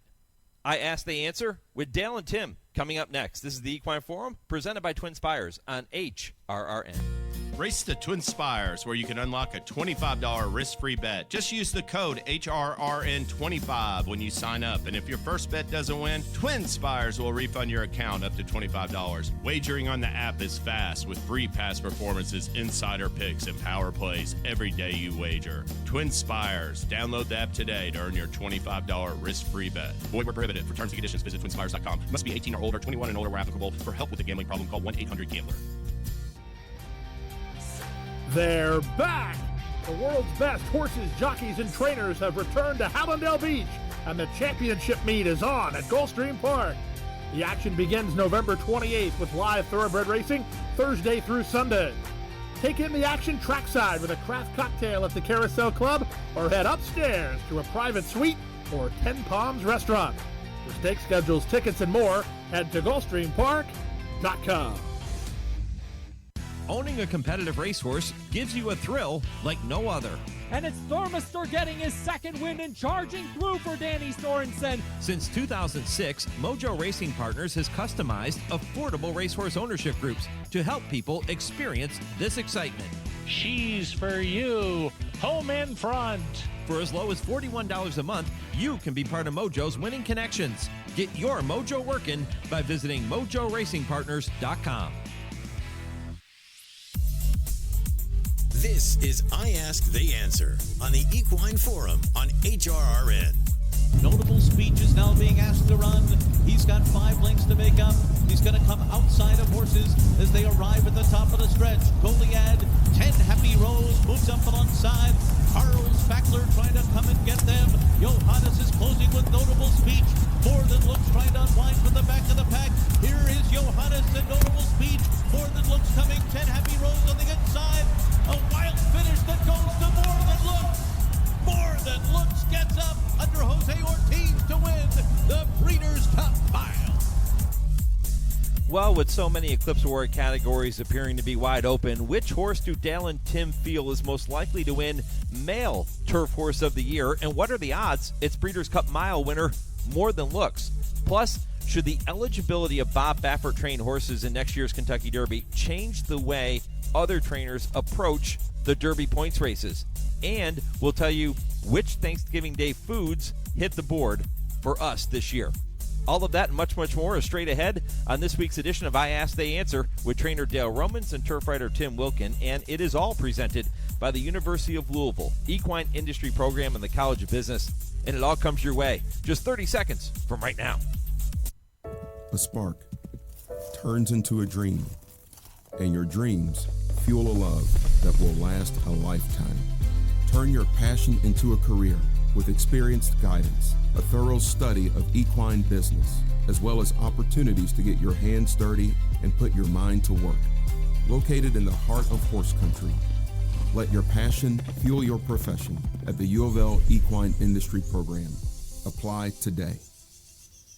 You know, guys, every week we ask our listeners to submit a question or a topic that they want to hear you answer or discuss here on the program. And this week we're catching up on several listener-submitted questions that have come into our inbox or our social media pages since Breeders' Cup. And the entire program is comprised of questions submitted only by our listeners. So this is going to be really cool, and we appreciate everyone who has taken time to do so. If you have a question or a topic for Dale and Tim, email that question to me, mike@horseracingradio.net. We'll get it worked into the show for you, and you can do that too on our social media pages. All right, the first one, guys, comes via email from Andre in Kentucky, and he wants to know who will win Male Turf Horse of the Year, and can a case be made for More Than Looks after his win in the Breeders' Cup Mile. We just heard that call from Larry Colmus on NBC. Tim, what say you? I think More Than Looks can get some love in this, but I don't think he wins it. This is, he's got, and no fault of his. He was hurt for most of the year. He didn't start his season until Saratoga, and he was second in the 4-star Dave, and then he was second in the turf mile. Then he wins the mile, and there's only 3 starts, got 1 win. I don't think that's enough of a body of work to be the Eclipse champion. And the other horse that Rebels Romance, who won the Breeders' Cup Turf, that's his only race in the U.S. this year. And I just don't think one win in the U.S. wins you an Eclipse Award. He won 3 Group 1s across the pond. But, I just think you have to win an Eclipse Award, you have to do something all year round. I mean, look what last year's the male turf horse winner was up to the mark. And he won decisively, even though he finished second to Auguste Rodin in the Breeders' Cup Turf. He won the Eclipse because he had a better body of work during the year in the U.S. because Auguste Rodin had only the 1 start. So I think it's going to be a very interesting vote, and I think Carl Spackler, who was 6th in the mile, should get a lot of consideration. He had a couple Grade 1 wins, the 4-star Dave and the Coolmore Turf Mile, and he also won the Grade 3 Kelso. I mean, I think he should get a lot more consideration than either of the horses that won the Breeders' Cup races, if that makes any sense. Yeah, I think it's harder for a miler to win the championship than it is a horse that's running some of the marathon races like the Joe Hirsch, like the Sword Dancer, like Clemence Cote did, winning both of them. And unless you're a wise Dan, it just cleans the slate all year. 1 win, not quite enough. It's wide open field, so the voters, we'll see what they say. And I have a vote. You do, Yeah, Mike. You have a vote too. I do. Yeah, I do. What I always, Deb brings up a wonderful point about a miler winning this particular category. It's challenging. Do you guys think that there should be another Eclipse category for male turf miler of the year? There probably it should be. Then it opens the Pandora's box. So should there be a 2-year-old turf champion? Mm-hmm. Should there be 2-year-old turf Colton Philly champion? There's some holes in the Eclipse Awards that could be filled. Does that water it all down? I don't know. It's been discussed a lot. Mm-hmm. Then you'd have an Eclipse Award show that lasted 12 hours. That's way too much. Right. This year's was pretty entertaining, though, if you remember. I do remember, and I know we're getting a little off topic here, but I just hope that they let the winners talk a little longer than they usually do. It's their moment. Let them have their say. I mean, don't be playing them off after 30 seconds. I hope if I go, I have a table in the back so I can slip out. Yeah, Tim, I agree with that point, though. I think that if you're going to put together an award show like the Eclipse Awards, and it is a very special award, it's very difficult to win in any category for anybody.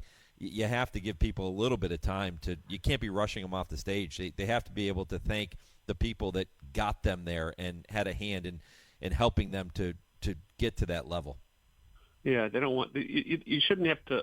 A winner shouldn't have to go up there in the back of his mind, knowing that he's only got a minute to speak, and then he's not going to get everything he wants to say anyway. So, let them have the moment. Yep. Yeah. I've told you all the story about when I won my Eclipse Awards. Walking to the stage, Baffert texted me, telling me make them play me off. Stay up there and talk. Did they play you off? I think I was short and sweet. I think you were the humble guy that you are. Exactly. Much more humble than I was at winning the championship against you two. We're going to keep that moving probably forever, right? Exactly. Dale, where is that Eclipse Award? It's in there on the fireplace mantle. Every once in a while when Tammy's getting on me to do some chores and stuff around the house, I pick it up and carry it around. She doesn't think it's very funny, though. Do you dust it? Somebody does. I don't know who. I love it. All right, well, let's move on to topic number 2. Again, all questions coming from listeners on this week's show, and this one comes from Mike in Indiana, who wants to know, Dale, I'll come to you first. What are jockeys paid for win, place, and show, and even for finishing off the board? And is there an arrangement standard for all riders, or do the top riders negotiate a little bit of a better deal? It's a collective bargaining agreement. Every jockey makes the same to get that. Well, just based on Churchill Downs. So there's different variables on just amount fee at each racetrack. But Churchill's $100 just for riding if you don't hit the board. And if you win, you get 10% of the winner's share. And if you're second or third, you get 5% of the winner's share. And then $100 for not hitting the board. I think it might even got a raise. It might be $125 now. But, and it is a collective bargaining agreement. Everybody gets the same thing. There's some gray area there, whether or not that's really legal. And it's been taken to court a couple of times, and I think that it's the way we do it is probably illegal. If you look at it, it should be a contract for every horse with every jockey to every owner and negotiate every race. But just think how crazy that would be and how hard it would be to keep up with. I think it was challenged one time in court back in the 80s, and everybody, at the end of the day, even the winner said, well, the system's going to be too crazy. We got to keep it the way it is. And their taxes aren't withheld, which is interesting, too. I don't think they're contract labor. I think they're employees of the owner. I think there's some gray area there. But that's a good question. Do you think top riders should get more money like top athletes do in other sports? I don't know. I mean, they can. There have been stories of guys getting paid to stay on a horse, like Jerry Bailey. I always heard got a $50,000 for riding for the Arabs in the Derby up front, no matter what happened. So I guess you can go out there and negotiate whatever you want. And then there is a situation that's pretty customary that if riders go out of town to ride, like they're riding at Churchill and they go to New York to ride on Saturday, that they'll bill out the extra 5% for second or third because they've taken off a lot of mounts where they are. Mm-hmm. And I mean, that's a base fee. I guess a jockey can negotiate whatever he wanted. I guess I ride if he had 2 or 3 horses to choose from, and go to you and say, I'll ride yours if you pay me more. That'd be a side deal. Mm-hmm. Tim, what do you think? I'm sure there's also situations where, well, first of all, I think the jockeys aren't getting paid enough. I mean, to get 10% of a purse, I think that's ridiculous. I think they should get more. I think that trainer should get more than, I think it's what, they're 10% too, right, Dale? Well, every trainer negotiates their own deal. Okay, but they got day rate, and the standard's probably 10%. But some get 50% and no bills. There's all kinds of deals a trainer can make. But the jockey also has to, he has to pay his agent. He has to pay his valet. I mean, he's if you're a top jockey, don't get me wrong, you're going to make good money if you win. But I just think because the danger of this sport, they're putting their lives on the lines every time they're out there. I just think they should get more. I mean, the jockey that won the Kentucky Derby gets 10% of what was it, $3.1 million. So tell me if that's what's that, $310,000? That's not a bad payday. But it just seems to me that the jockeys should get more. It's a dangerous sport, the most dangerous sport any athlete puts themselves through, and I think they should be compensated more. And 90% of owners are losing money as it is, so should they lose more to pay the jockey more? I don't know. It's tough. Jockey's not a great life. I mean, they got to start themselves. They got to be out there early in the morning. They stay till after the last race a good one. They ride a lot of horses. It's traveling on the weekends. It's not a good life. And a couple of, there's some of my best friends are some jockeys, but we talk about it all the time. Mm-hmm. It's a tough go for those guys. And if you're not in the upper tier, you're going to struggle. Yeah, well, that's true.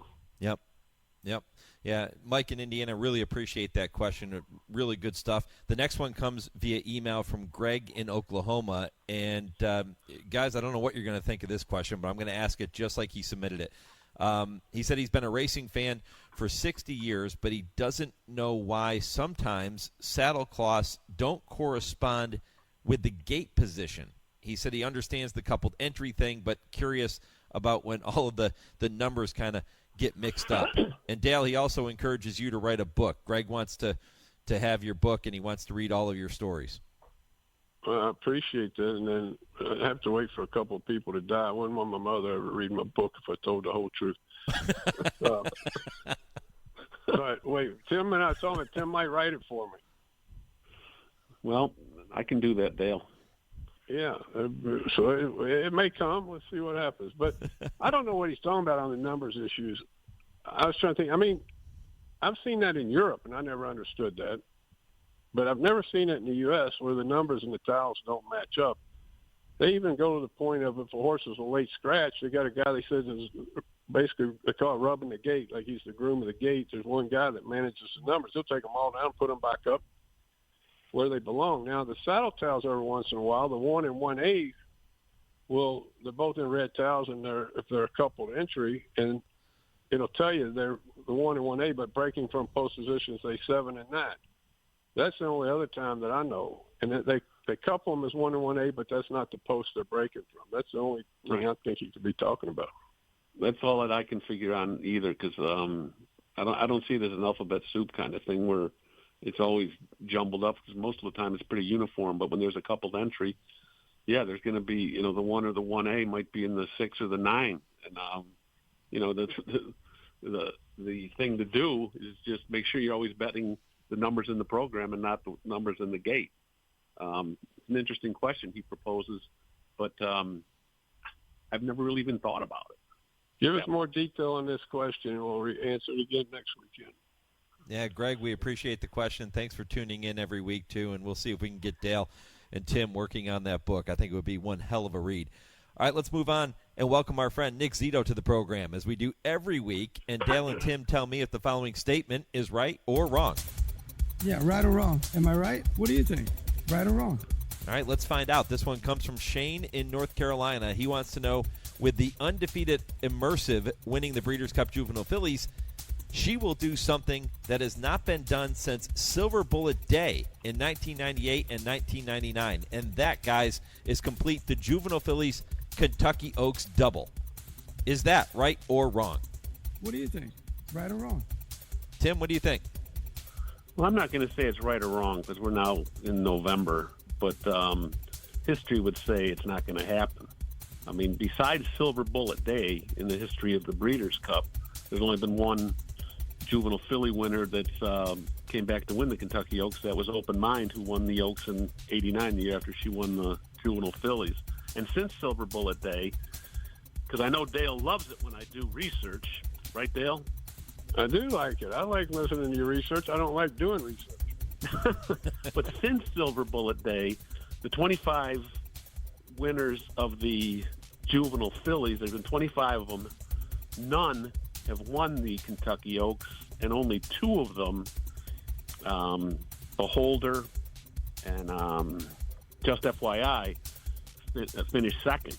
So, and there's been a lot of did not starts in that group. I think there's only been a handful, maybe half a dozen that even made it to the race next year. So the odds are stacked against Immersive, but I never say in November that it's not going to happen, but I would say the cards are stacked against her. Dale, Timmy just convinced me it's not going to happen.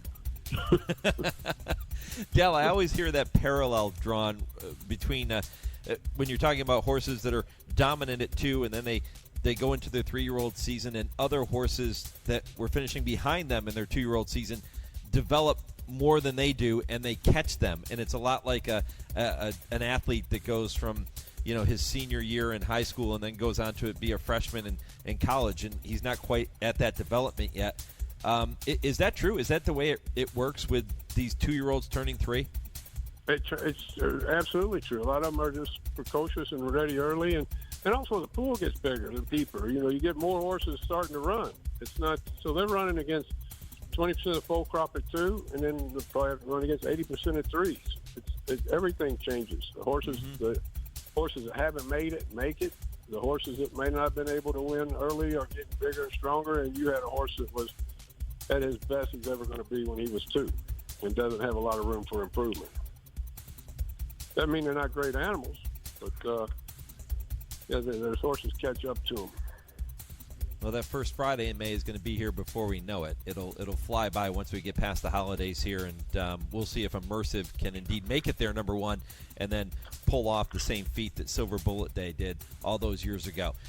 Shane, appreciate the question. He has a couple more for you guys to wrap up the show in just a few moments, but we want to get to Tom in St. Louis now, who submits a question for Dale. Dale, he wants to know, with attention now turning to the points races for next year's Kentucky Oaks and Derby, number one, how does Churchill's decision last year to spread points by awarding points to fifth place instead of fourth place affect your calendar for Derby hopefuls, and will you try to run the horse in one or more races to assure an ample chance of earning enough Derby points?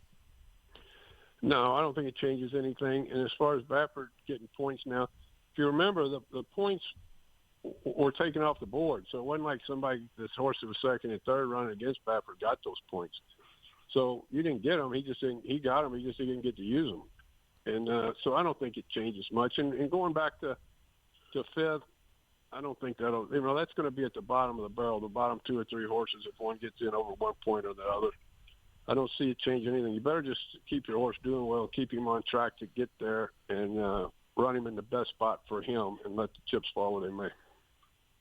Dale, from your point of view, do you even look at what the other trainers are doing? Yeah, I look at, like I always said, I like to look at the weekends and see, there might be 2 or 3 preps on one day, and you might zig or zag to find the easiest spot. But you do that whether you're running for points or not, just trying to win that race. Because, every few weekends there seems like there's 2 or 3 Derby preps on the same day. So it's not like you would say, well, I think this one race is a lot tougher than this one. I think I'll go to this other one that looks weaker. Would you come into do that, but you're not just doing it just because of the point system. You're doing it because it's the best thing place for your horse. Gotcha. Yeah, like you say, Dale, that's not just along the road to the Kentucky Oaks or the Kentucky Derby. You're doing that day in and day out. Right. Just every day. Manage your horse, the points will come. Yeah. But do you also map out a schedule like in early January or even before what you'd want to do with these horses as you get on the trail? Yeah, definitely do. And you want everything where the points do really come into play is you want those last 2 rounds of preps. Those are the ones that really count. Those are the ones that are 50 and 100 points. And you need to, plus those are the ones that the real contenders come out of. So you want to have a good, healthy horse going into the last 2 rounds. Makes sense. Tom, St. Louis, appreciate the question, and keep them coming. We'll work those in the weeks ahead. We do have a couple more to get to before we wrap up the program, and Dale and Tim get to make their final point of the week. And I mentioned Shane from North Carolina had a couple more questions for you guys, and we appreciate Shane. He submits a question just about every week. 2 more questions. He wants to know, what horse are you most thankful for having the opportunity to watch and or train, considering Thanksgiving coming up on Saturday? So, Tim, let's start with you. Which horse are you most thankful to have the opportunity to watch? We got to put Shane on the payroll, huh? Yeah, he does a great job. Maybe we'll get him into the showdown next year. We'll invite him to participate. Well, you're going to have to ask the commissioner first. Yeah, that's right. The 2-time defending champion commissioner. We'll let him in. Now, is this question for that's for this year? Any horse. Which one are you? So for me, Holy Bull is my answer here, because I was a Holy Bull nut, and I'm very thankful for having the opportunity to be around when Holy Bull was around. Well, I was like a couple fillies that I've really grown attached to, both by Kenny McPeak. For Swiss Skydiver was one, and Torpedo Anna. I got to hang around those 2 fillies a lot when they were running in the next year with Torpedo Anna again. It was a pleasure to be around those 2. And I'm not saying this other one. There's another horse that I really love being around, watching him run, was Shackelford from Dale, the Preakness winner, and then won the Clark his last start. And he was a real cool horse to be around. I really appreciated Dale give me the access to that one. It was a lot of fun. Shaq was a cool horse. But if I had to pick one to be thankful for, it would be Kitten's Joy. Kitten's Joy changed the trajectory of my career and then changed my life. I mean, put me on a whole different level of training horses. And what a special horse he was to be around. I've said it on here many times. I think he could have done simple math. And you watch him walk around the stalls like watching Fred Astaire. It's just, he was a special, special horse that came along in the perfect time of my life and changed everything. So I would say I was very thankful that Kitten's Joy came into my life. That's a good one. Yeah, great one. All right, Shane wants to stick with the Thanksgiving theme here with his next question. He wants to know what hits the board for your Thanksgiving Day meal. So, guys, give me your win, place, and show items that are going to be on your Thanksgiving Day table. You know that I'm bound by HISA rules not to talk about food on here because Lisa's going to get on me. So I'm going to say it, but I'm going to say it real fast. Turkey, oyster dressing, derby pie. Oyster dressing? We talked about it before. I know, but it just every time you say it, it sounds more and more disgusting. You Northerners know nothing about that. But that's your mother's recipe, right? Yes. Well, you can never go bad by what a mother makes, right? Exactly. And Lisa should be able to just relax for one day. It's Thanksgiving. The next week, she should allow us this one time to talk about food, and we can talk about food whenever we want. It's not her show. Well, it is as far as I'm concerned. She can't find you. Well, I'm going to go turkey, and I'm going to go sausage dressing, and I'm going to go with Dutch apple pie for my three. Mike, what are yours? Turkey, stuffing, and mashed potatoes. That's it. Well, that's very boring. simple. Very simple. Well, Shane. By the way, Shane goes with smoked ham for the win, green bean casserole for the place, and pumpkin pie for the show. Oh. Well, I was never a fan of pumpkin pie. Me Still neither. I love that. I love sweet potato pie. It sounds like Shane will have himself quite the feast. Yeah, Shane, and again, thanks to all of our listeners who have submitted those questions. Again, we're catching up from the past couple of weeks. Keep them coming. We will work them into the show going forward. You can email them, mike@horseracingradio.net, and if you don't do the email thing, post them on our social media pages at HRRN on X and Horse Racing Radio Network on Facebook, and we will work your questions in for Dale and Tim in the weeks ahead. Time now for each of you to make your final point of the week. Timmy, why don't you kick it off first? Well, Thanksgiving is next week. I just want to, it's the time of giving thanks, right? I just want to thank all the people in this game that I deal with on a pretty consistent basis, the access that I get from trainers and jockeys and owners, and they're the ones that make this game go round, and the fact that I'm able to get that kind of access and deal with them, and I really appreciate it. And I'll leave it at that. And thank you, Dale, because you're one of them. I want to thank Timmy for brown-nosing on my colleagues. And, but what I want to say is, I think December is the most boring time in horse racing. There's nothing going on. You're not Derby prepping yet. Breeders' Cup is over. That we should start doing NFL and college playoffs for the next month. That's all we should talk about, huh? Yeah, something we know about. You want football or basketball? I want to do NFL and college football playoffs. Okay. We'll work some of that in. Horse racing again after the Holy Bull. We'll work some of that in. And, guys, I have to tell you, I'm very thankful for each of you who for both of you guys for joining us each and every week with this segment. I know our listeners love I Ask, They Answer. It's become maybe the most popular segment on Equine Forum, certainly one of, and really appreciate you guys doing that. And our thanks to the University of Louisville and their equine industry program for their longtime sponsorship, and, of course, TwinSpires for making all of it possible with the Equine Forum every week. So, guys, thank you to everyone for doing this, and I wish you both a very happy and heartfelt Thanksgiving. All right, Mike. Have a good holiday. Talk next week. All right, guys, you got it. If you have a topic you want to hear Dale and Tim discuss, you know what to do. Email it to me or post it on our social media. We'll get it worked in. I Ask, They Answer is presented every week by the University of Louisville Equine Industry Program and the College of Business. I'm back with more. This is the Equine Forum on the Horse Racing Radio Network, where racing comes to talk. The National HBPA has a long-standing mission through member benefits of supporting and promoting programs, along with entities that provide general benevolence and other beneficial programs for our affiliates and members.